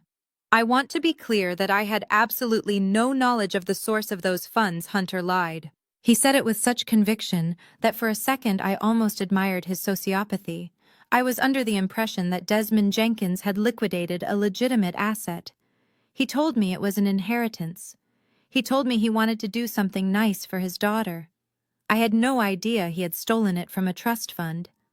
Monique stopped crying. She looked up, her mascara smeared down her cheeks, staring at the back of her husband's head. "Hunter," she whispered. "What are you saying?" Hunter didn't turn around. He kept his eyes locked on the deputy, playing the role of the innocent bystander to perfection. "I am a victim here, too." Officer Hunter continued, pressing his hand to his chest. "My reputation has been dragged into this mess. My family is prominent in this community. If I had known my father-in-law was committing a felony, I would have reported him myself immediately. I was deceived. I was used." I let out a short, sharp laugh. It drew Hunter's gaze for a split second, and I saw the hatred in his eyes. But I didn't care. "You were used?" I asked, stepping closer. "That is funny, Hunter. Because I seem to remember you driving the car. I seem to remember you calling my grandmother's ring a trinket. You were pretty vocal about the benefits of the theft 10 minutes ago." Hunter ignored me, turning back to the police. "Please disregard her," he said dismissively. "She is emotional. But the facts are simple." Desmond signed the papers at the pawn shop. Desmond handed over the cash. I was simply a passenger. I assumed everything was legal. Monique scrambled to her feet. She grabbed Hunter's arm, trying to force him to look at her. "Hunter, stop it!" she screamed. "Why are you lying?" "We talked about this last night. You said we needed the car to fit in at the country club. You said Dad should sell the ring before Grandma died, so we wouldn't have to pay inheritance tax. It was your idea." Hunter shook her off violently. He stepped back as if she were contagious. "Monique, be quiet!" He snapped, his voice cold and hard. "Don't you dare try to drag me down with your criminal family. I know you are upset, but lying to the police is only going to make it worse for you." My mouth fell open. He was gaslighting her in front of the cops. He was rewriting history while the ink was still wet. "You are unbelievable," I said, shaking my head. "You are actually throwing your pregnant wife and her parents to the wolves to save your own skin. I am telling the truth." Hunter insisted, smoothing his lapels. "I have a future to think about. I have a career. I cannot be associated with embezzlement." Suddenly a roar erupted from the back of the police car. The deputy had opened the door to adjust Desmond's handcuffs, and my father had heard everything. Desmond lunged forward, thrashing against the restraint of the seatbelt, his face purple with rage. "You liar!" Desmond screamed, spit flying from his mouth. "You dirty lying snake! Sit back, sir," the deputy ordered, trying to push him back. "No. Let me speak," Desmond bellowed, staring straight at Hunter. "It was your pawn shop. You told me to go to Goldman's. You said you knew the owner. You said he would give us a cash deal under the table because you went to school with his son." The air in the parking lot seemed to freeze. Hunter stiffened. The deputy stopped pushing Desmond and looked over at Hunter. "Is that true?" the deputy asked. "Do you have a personal connection to the fence who bought the stolen goods?" Hunter's face went pale. I might have shopped there before." "That doesn't prove anything." "It proves conspiracy," I interjected helpfully, leaning against a concrete pillar with my arms crossed. "It proves premeditation." Desmond wasn't finished. He was pouring out the truth like a broken dam, desperate to take Hunter down with him. "He drove me there," Desmond shouted.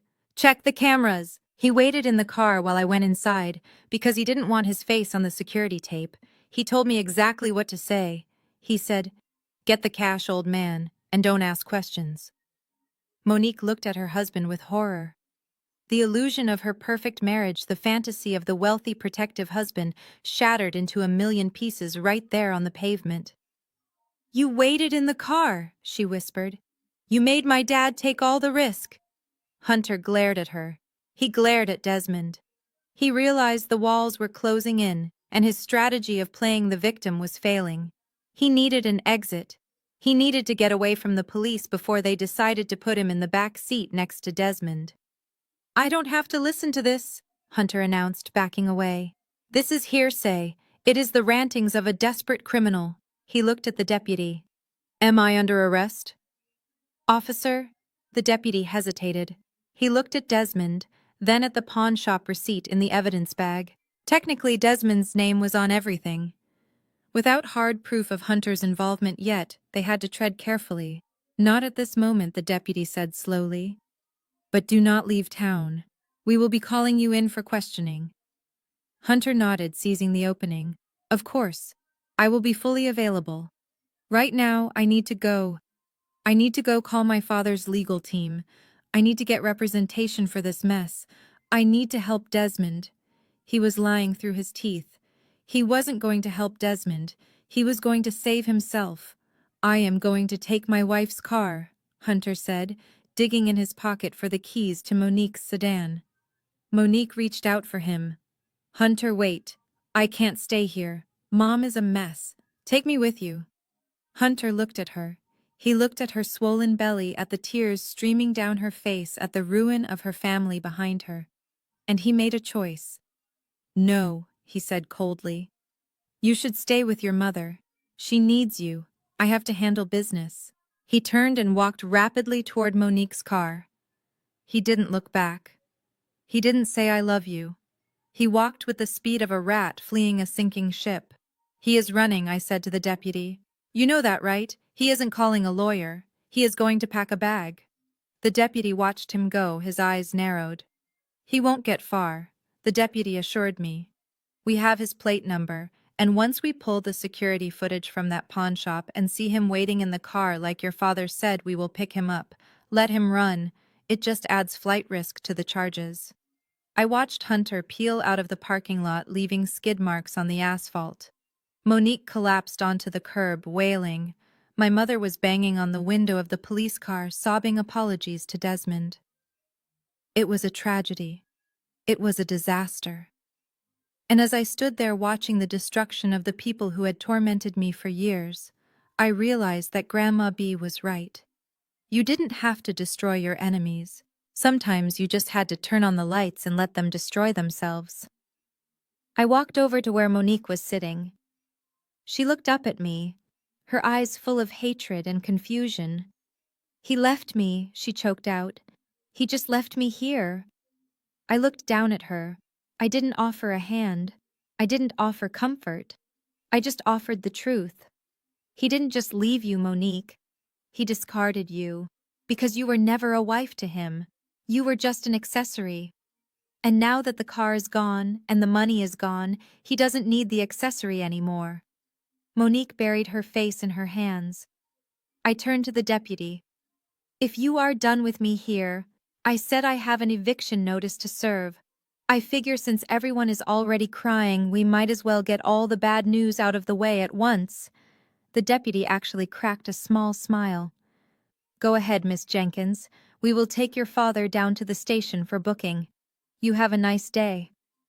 A nice day. I looked at the chaotic scene one last time. It wasn't a nice day, but it was a just one, and for the first time in my life that was enough. The dust from Hunter's tires had barely settled on the asphalt, but the air in the parking lot remained thick with tension. My father was secured in the back of the patrol unit, his face a mask of defeat pressed against the reinforced glass. My mother, Patrice, stood on the curb, her designer handbag clutching to her chest like a life preserver.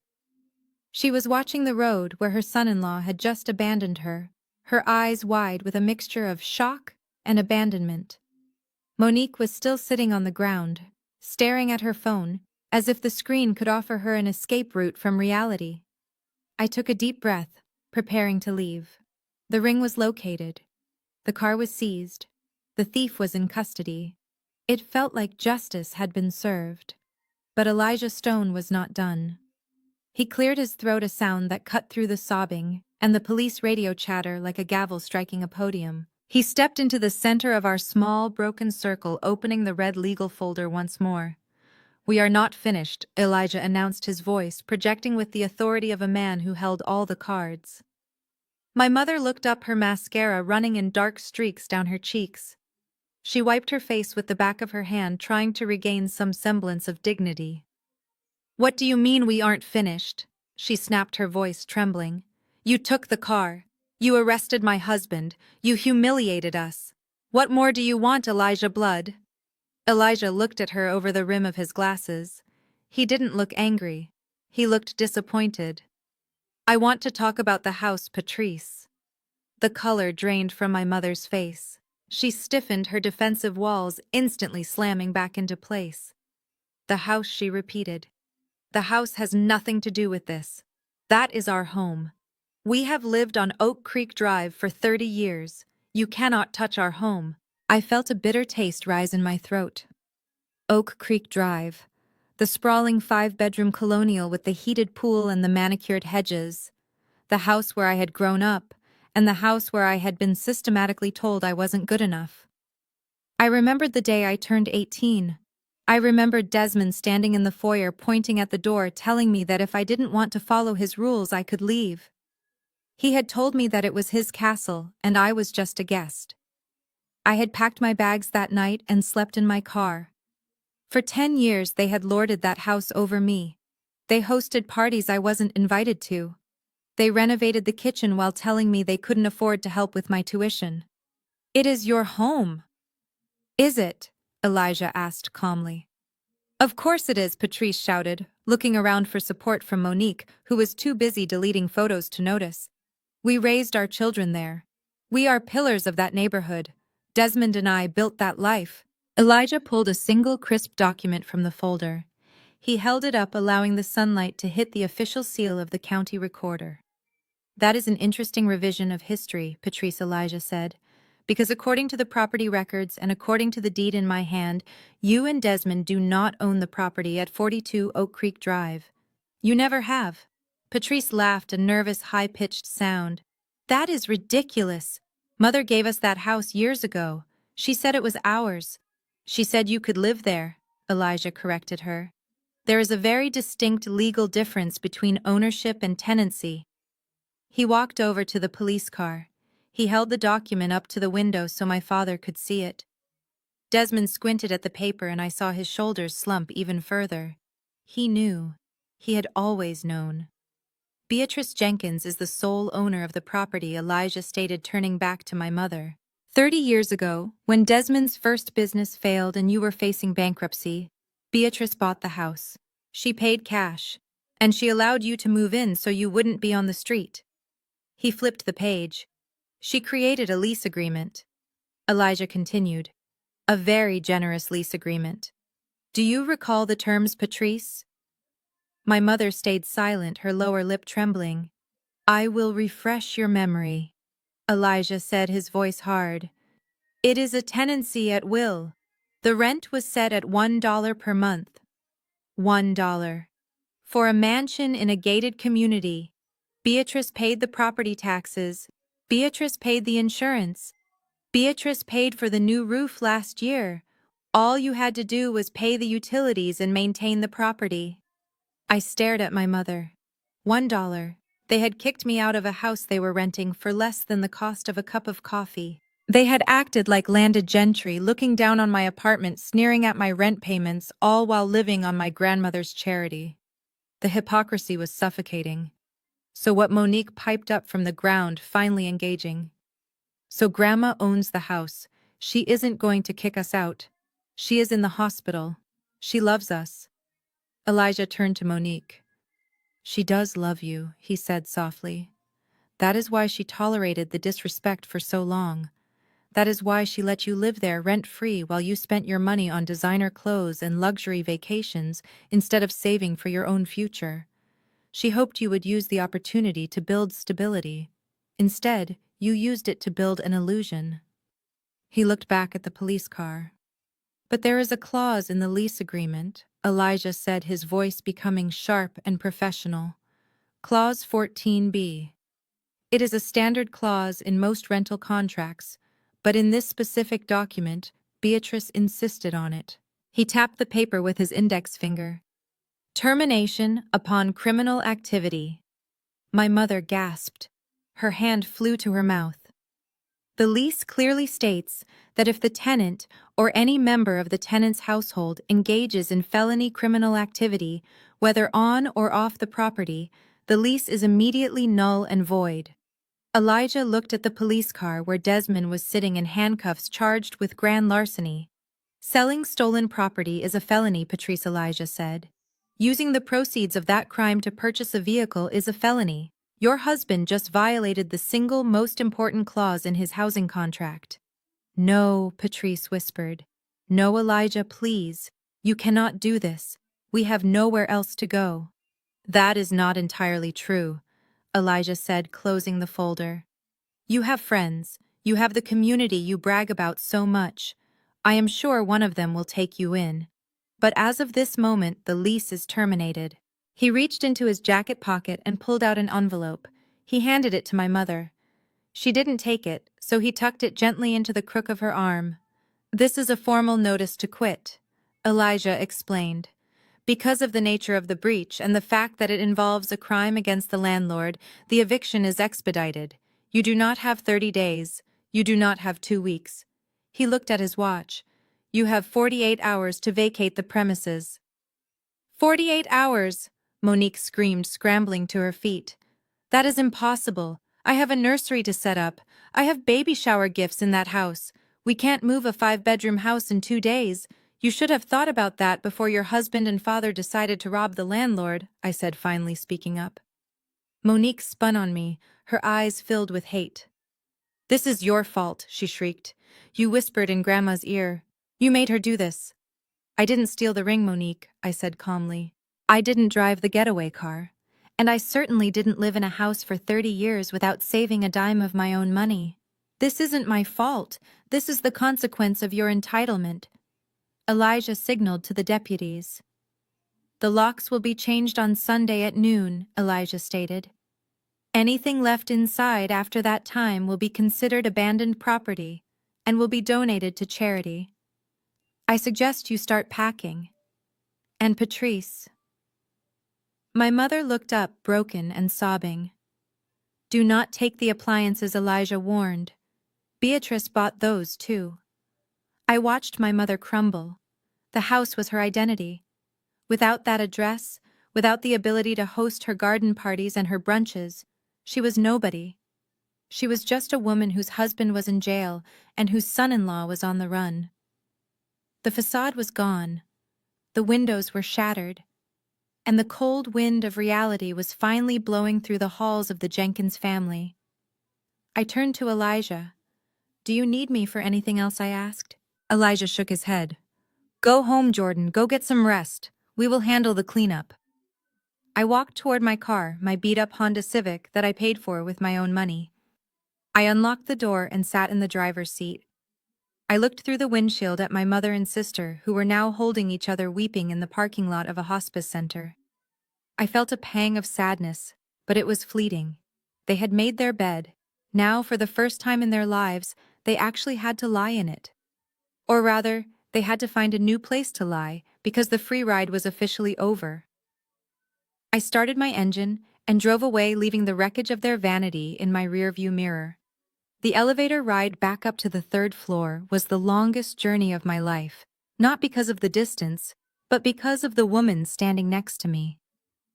My mother Patrice was a ruin of her former self. Her mascara was smeared in raccoon circles around her eyes. Her designer blouse was rumpled, and she was hyperventilating with a sound that grated against my nerves like sandpaper. She kept muttering to herself, rehearsing her lines, trying to find the magic combination of words that would manipulate Grandma B into reversing the eviction. She didn't look at me. To her, I was still invisible, just a witness to her tragedy rather than the daughter she had wronged. When the doors opened, Patrice didn't walk. She practically ran down the hallway, bursting into room 304, with a theatrical desperation that would have earned her an award if the audience wasn't just a dying woman and her attorney. Elijah Stone had beaten us back upstairs and was already standing by the window, his face impassive. Grandma B was sitting up in bed sipping a cup of tea, looking remarkably peaceful for a woman who had just detonated her entire family structure. Patrice threw herself at the foot of the bed. She didn't just kneel, she collapsed, grabbing the edge of the mattress with white-knuckled desperation. "Mother, please," she wailed, her voice cracking. "You cannot do this. You cannot throw us out on the street. Desmond is in jail. Hunter has abandoned us. And now you are taking our home." Grandma B set her teacup down on the saucer with a deliberate clink.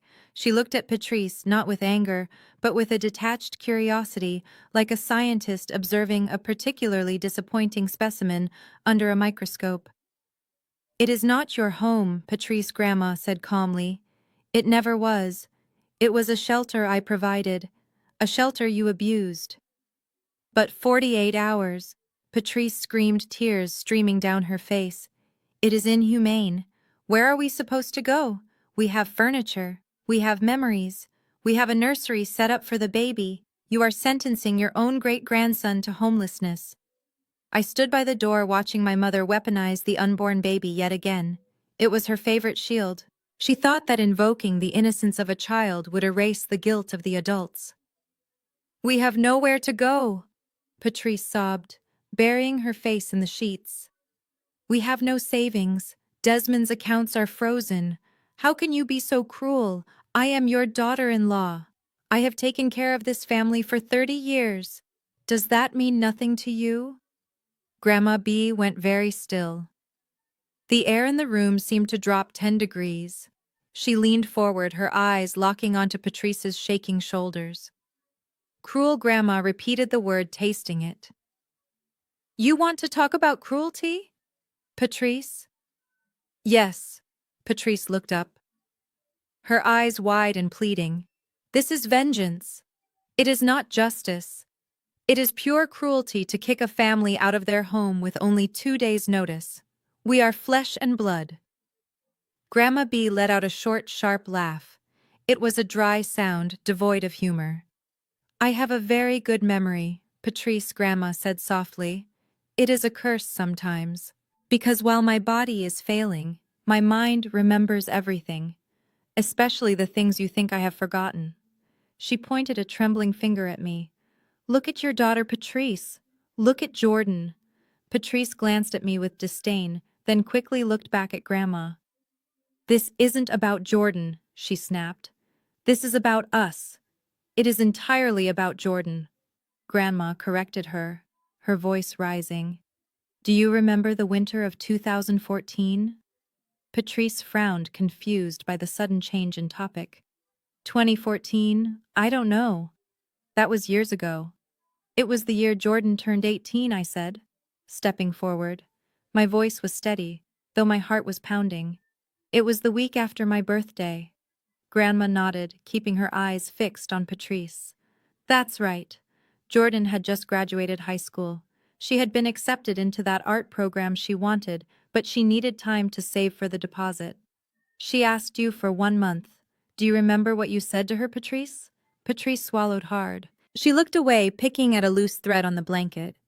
"We were teaching her independence," she muttered. "We were teaching her responsibility." "Responsibility," Grandma scoffed. "Is that what you call it? Because the way I remember it, you told her that since she was legally an adult, she was no longer your problem. You told her that her room was needed for a guest bedroom because you wanted to impress the church committee." Grandma leaned closer, her voice dropping to a terrifying whisper. "I remember Jordan calling me that night. She was crying so hard I could barely understand her. She told me you had packed her clothes in garbage bags. Not suitcases. Garbage bags." I felt the sting of tears in my own eyes as the memory washed over me. The humiliation of seeing my life stuffed into black plastic sacks. The way my father had watched TV while my mother dragged my belongings to the front door. "It was raining that night," Grandma continued, her voice trembling with suppressed rage. "A freezing November rain. And you didn't just put her out. You threw the bags onto the front lawn. You locked the door. You turned off the porch light. You left your 18-year-old daughter standing in the dark in the rain, with nowhere to go." Patrice shrank back, her face pale. She had friends?" Patrice stammered. "She figured it out. It made her strong. Look at her now, she is successful. It was tough love. Tough love, Grandma roared, slamming her hand against the mattress. It was abuse. She slept in her car for 3 nights before she finally told me the truth. Because she was too ashamed to admit her own mother didn't love her. I had to send Elijah to pick her up. I had to pay for her apartment deposit because you refused to give her a single dime of the college fund I had set up for her. Grandma's chest was heaving. The monitor beeped faster, but she didn't stop. You gave her 0 notice, Patrice. You didn't give her 48 hours. You gave her 48 seconds to get off your property. You didn't care if she was safe. You didn't care if she was hungry. You threw her away like trash because she didn't fit the image you wanted to project to your rich friends. Patrice was shaking her head, tears flying. That was different. She was young. She was resilient. We are old, Mother. We cannot start over. Karma does not care about your age, Grandma said, her voice turning cold as ice. It only cares about balancing the scales. You planted seeds of cruelty 10 years ago, Patrice, and now you are finally harvesting the crop. Grandma leaned back against the pillows, looking exhausted but satisfied. I am giving you 48 hours because I am a better Christian than you are, she said softly. If it were up to my heart, I would have the sheriff throw your bags on the lawn tonight. I would turn off the lights and let you feel exactly what Jordan felt. But I will give you 2 days. She turned to Elijah. Make sure the locks are changed at exactly noon on Sunday. If there is a single spoon left in that kitchen, donate it. If there is a single picture frame left on the wall, burn it. I want every trace of their greed scrubbed from that house. Elijah nodded. Understood, Beatrice. Patrice looked at Grandma, then at me. She opened her mouth to argue, to beg, to scream, but nothing came out. The truth of her own cruelty had silenced her. She realized, perhaps for the first time, that the narrative she had spun for years, that she was the victim, the martyr, the perfect mother, had been dismantled. She stood up slowly. Her legs were shaking. She looked at the luxury watch on her wrist, a watch she had probably bought with money she borrowed from the trust. You are ruining us, Patrice whispered. No, Grandma replied, closing her eyes. I am just stopped paying for the ruin you created. Now get out. Go pack. The clock started 5 minutes ago. Patrice looked at me one last time. There was no love in her eyes, only a deep resentment. She hated me because I was the living proof of her failure. She turned and walked out of the room, her footsteps heavy and dragging. I watched her go. I remembered the girl standing in the rain 10 years ago, shivering, terrified, wondering what she had done to deserve such hatred. And as the door clicked shut behind my mother, I finally let that girl go. She was safe now, she was vindicated, and the woman who had hurt her was walking out into a storm of her own making. The lobby of the Serenity Hospice had transformed into a courtroom of consequences. The air was thick with the dust of my family's collapsed empire. My mother had retreated to a corner to weep over her lost social status, and my father was already being processed at the station. That left Hunter and Monique. I watched my brother-in-law as the reality of Elijah Stone's eviction notice finally penetrated his thick skull. He was doing the math, and for the first time the numbers were terrifying him. He had married my sister for the package deal. He wanted the access to my father's connections, the prestige of the Oak Creek address, and the financial safety net of Grandma B's money. In the span of an hour, all of that had evaporated. The car was impounded. The house was being seized. The bank accounts were frozen. The Jenkins family was no longer a golden ticket. We were a liability. Hunter looked at Monique. She was sitting on the lobby bench, looking small and broken, clutching her stomach. She looked up at him with desperate, swollen eyes, waiting for him to tell her it would be okay. She was waiting for the knight in shining armor she thought she had married. Hunter adjusted his cuffs. He didn't look at her with love.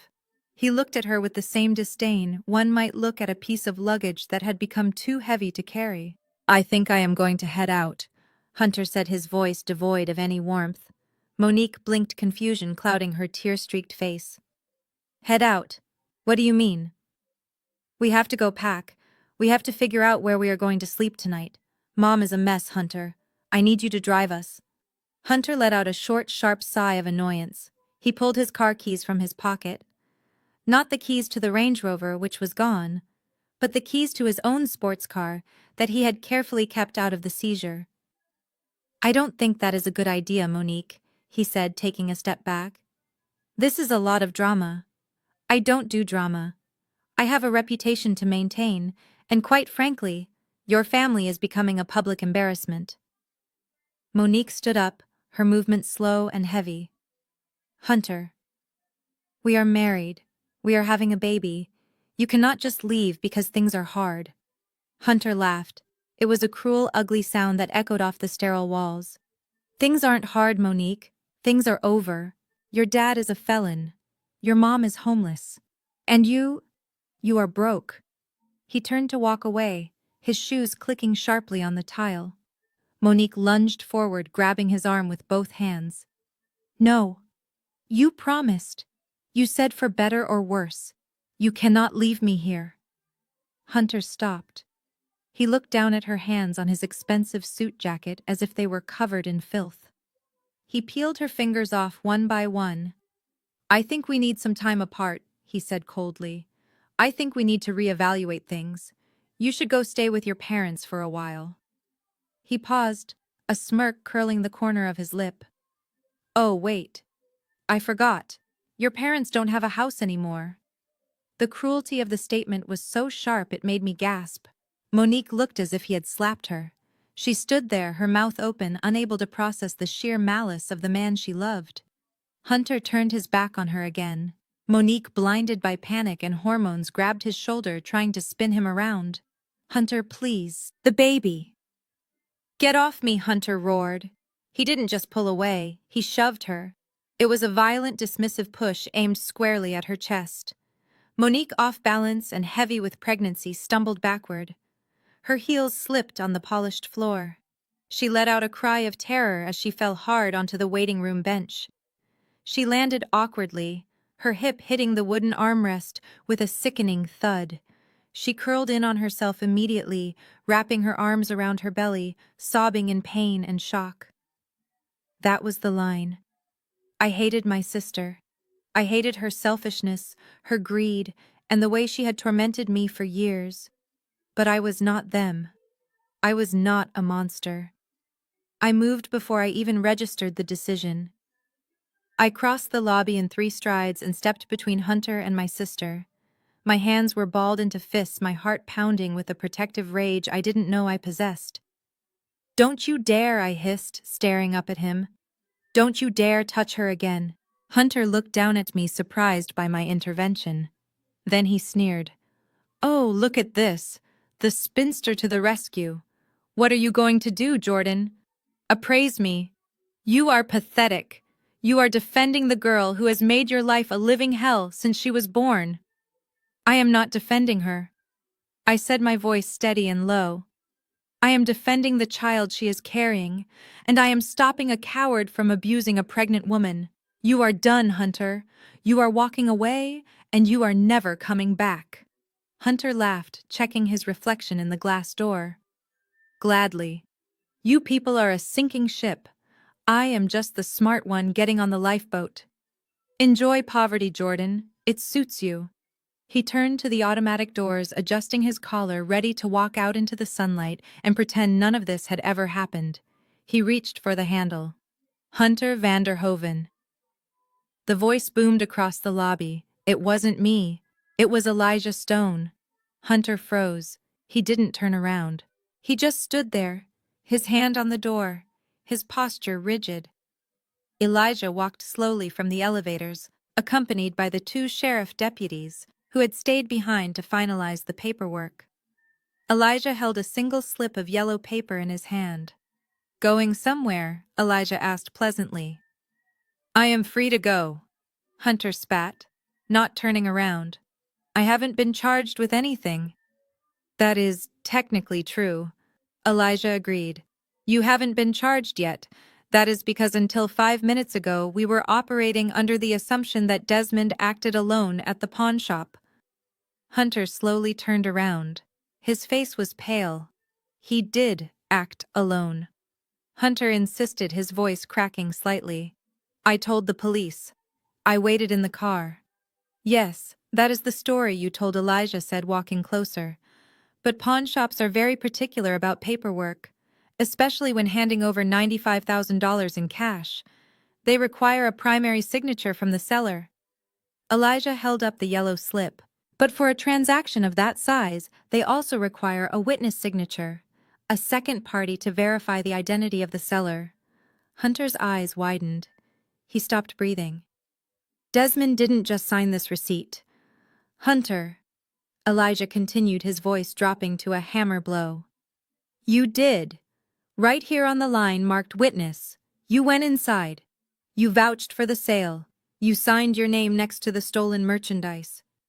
I watched the blood drain from Hunter's face. He remembered.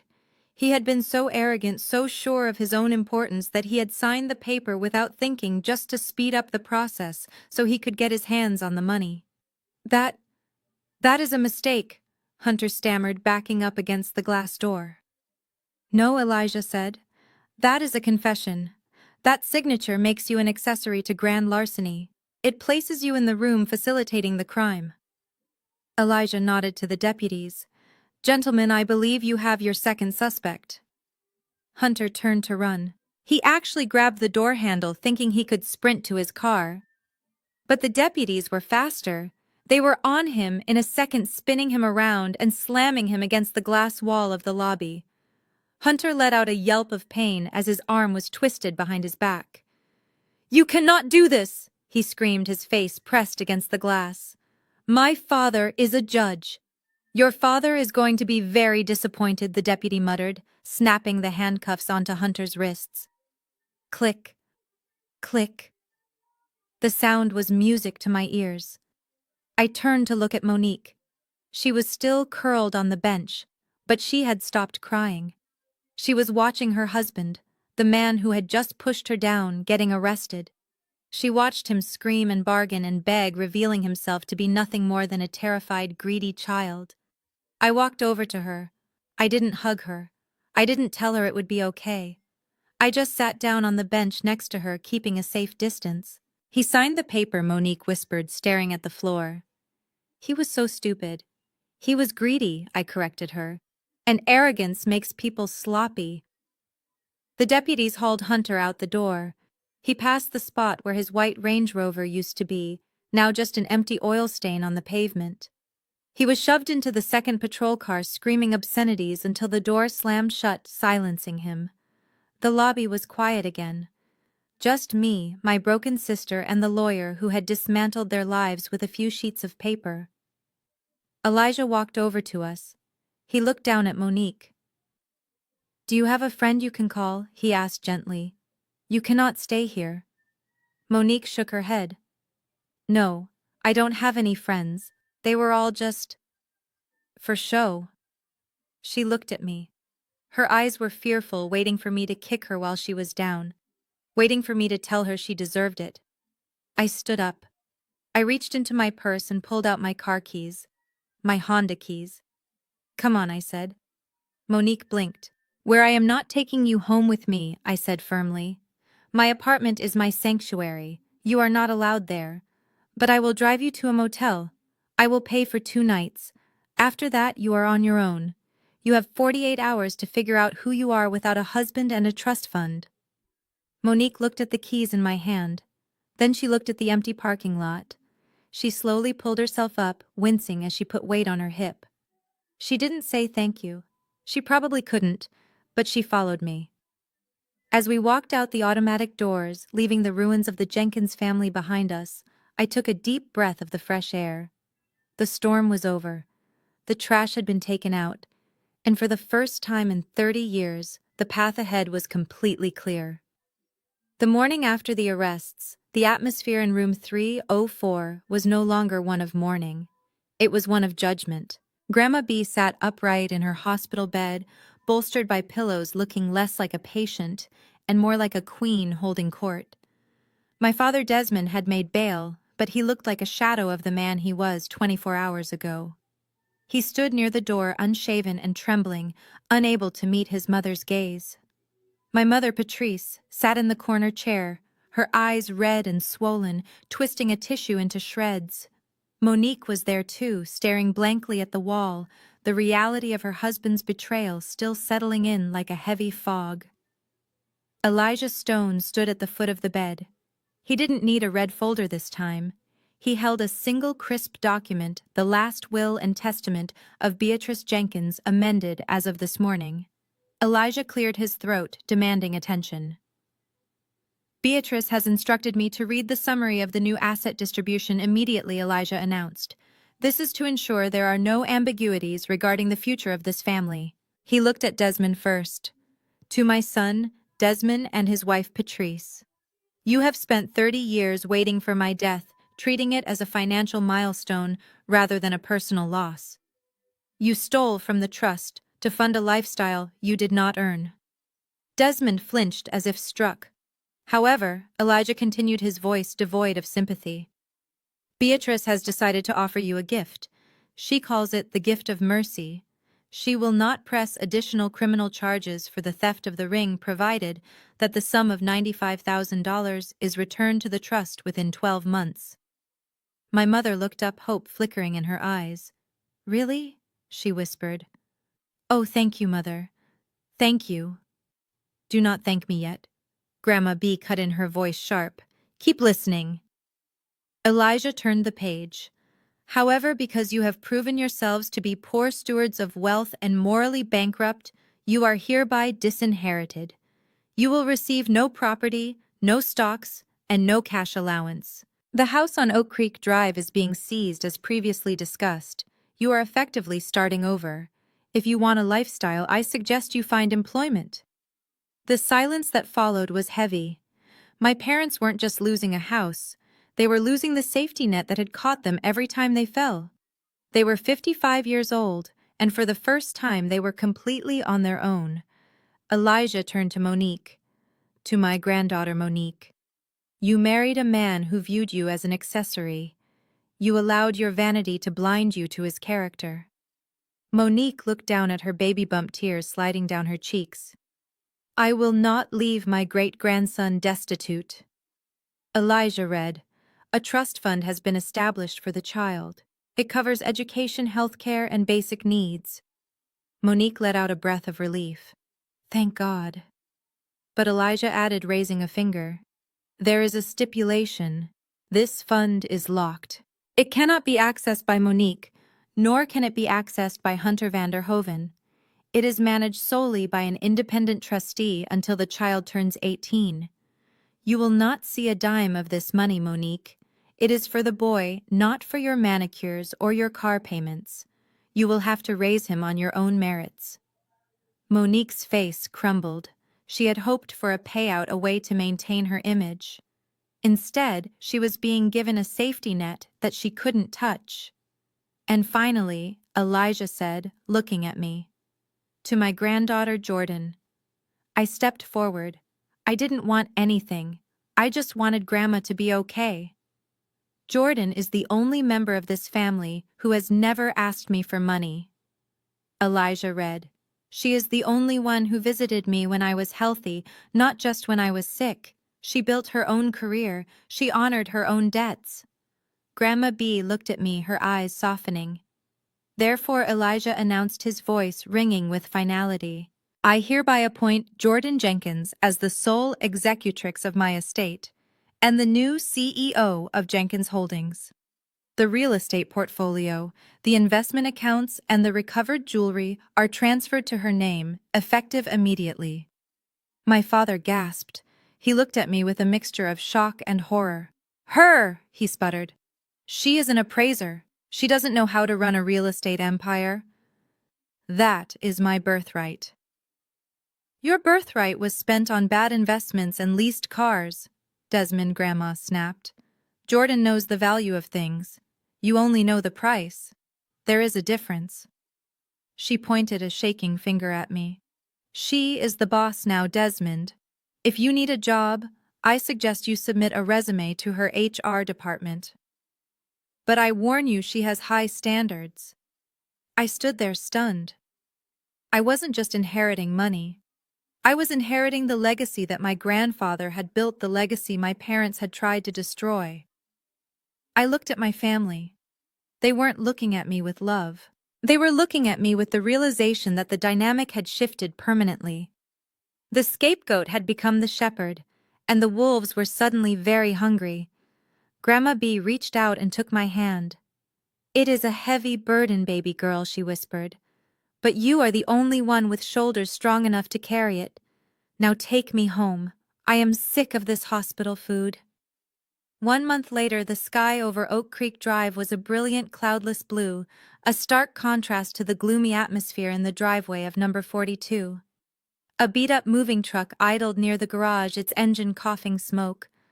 My father Desmond was struggling with a heavy box of books, his back bent, sweat soaking through his shirt.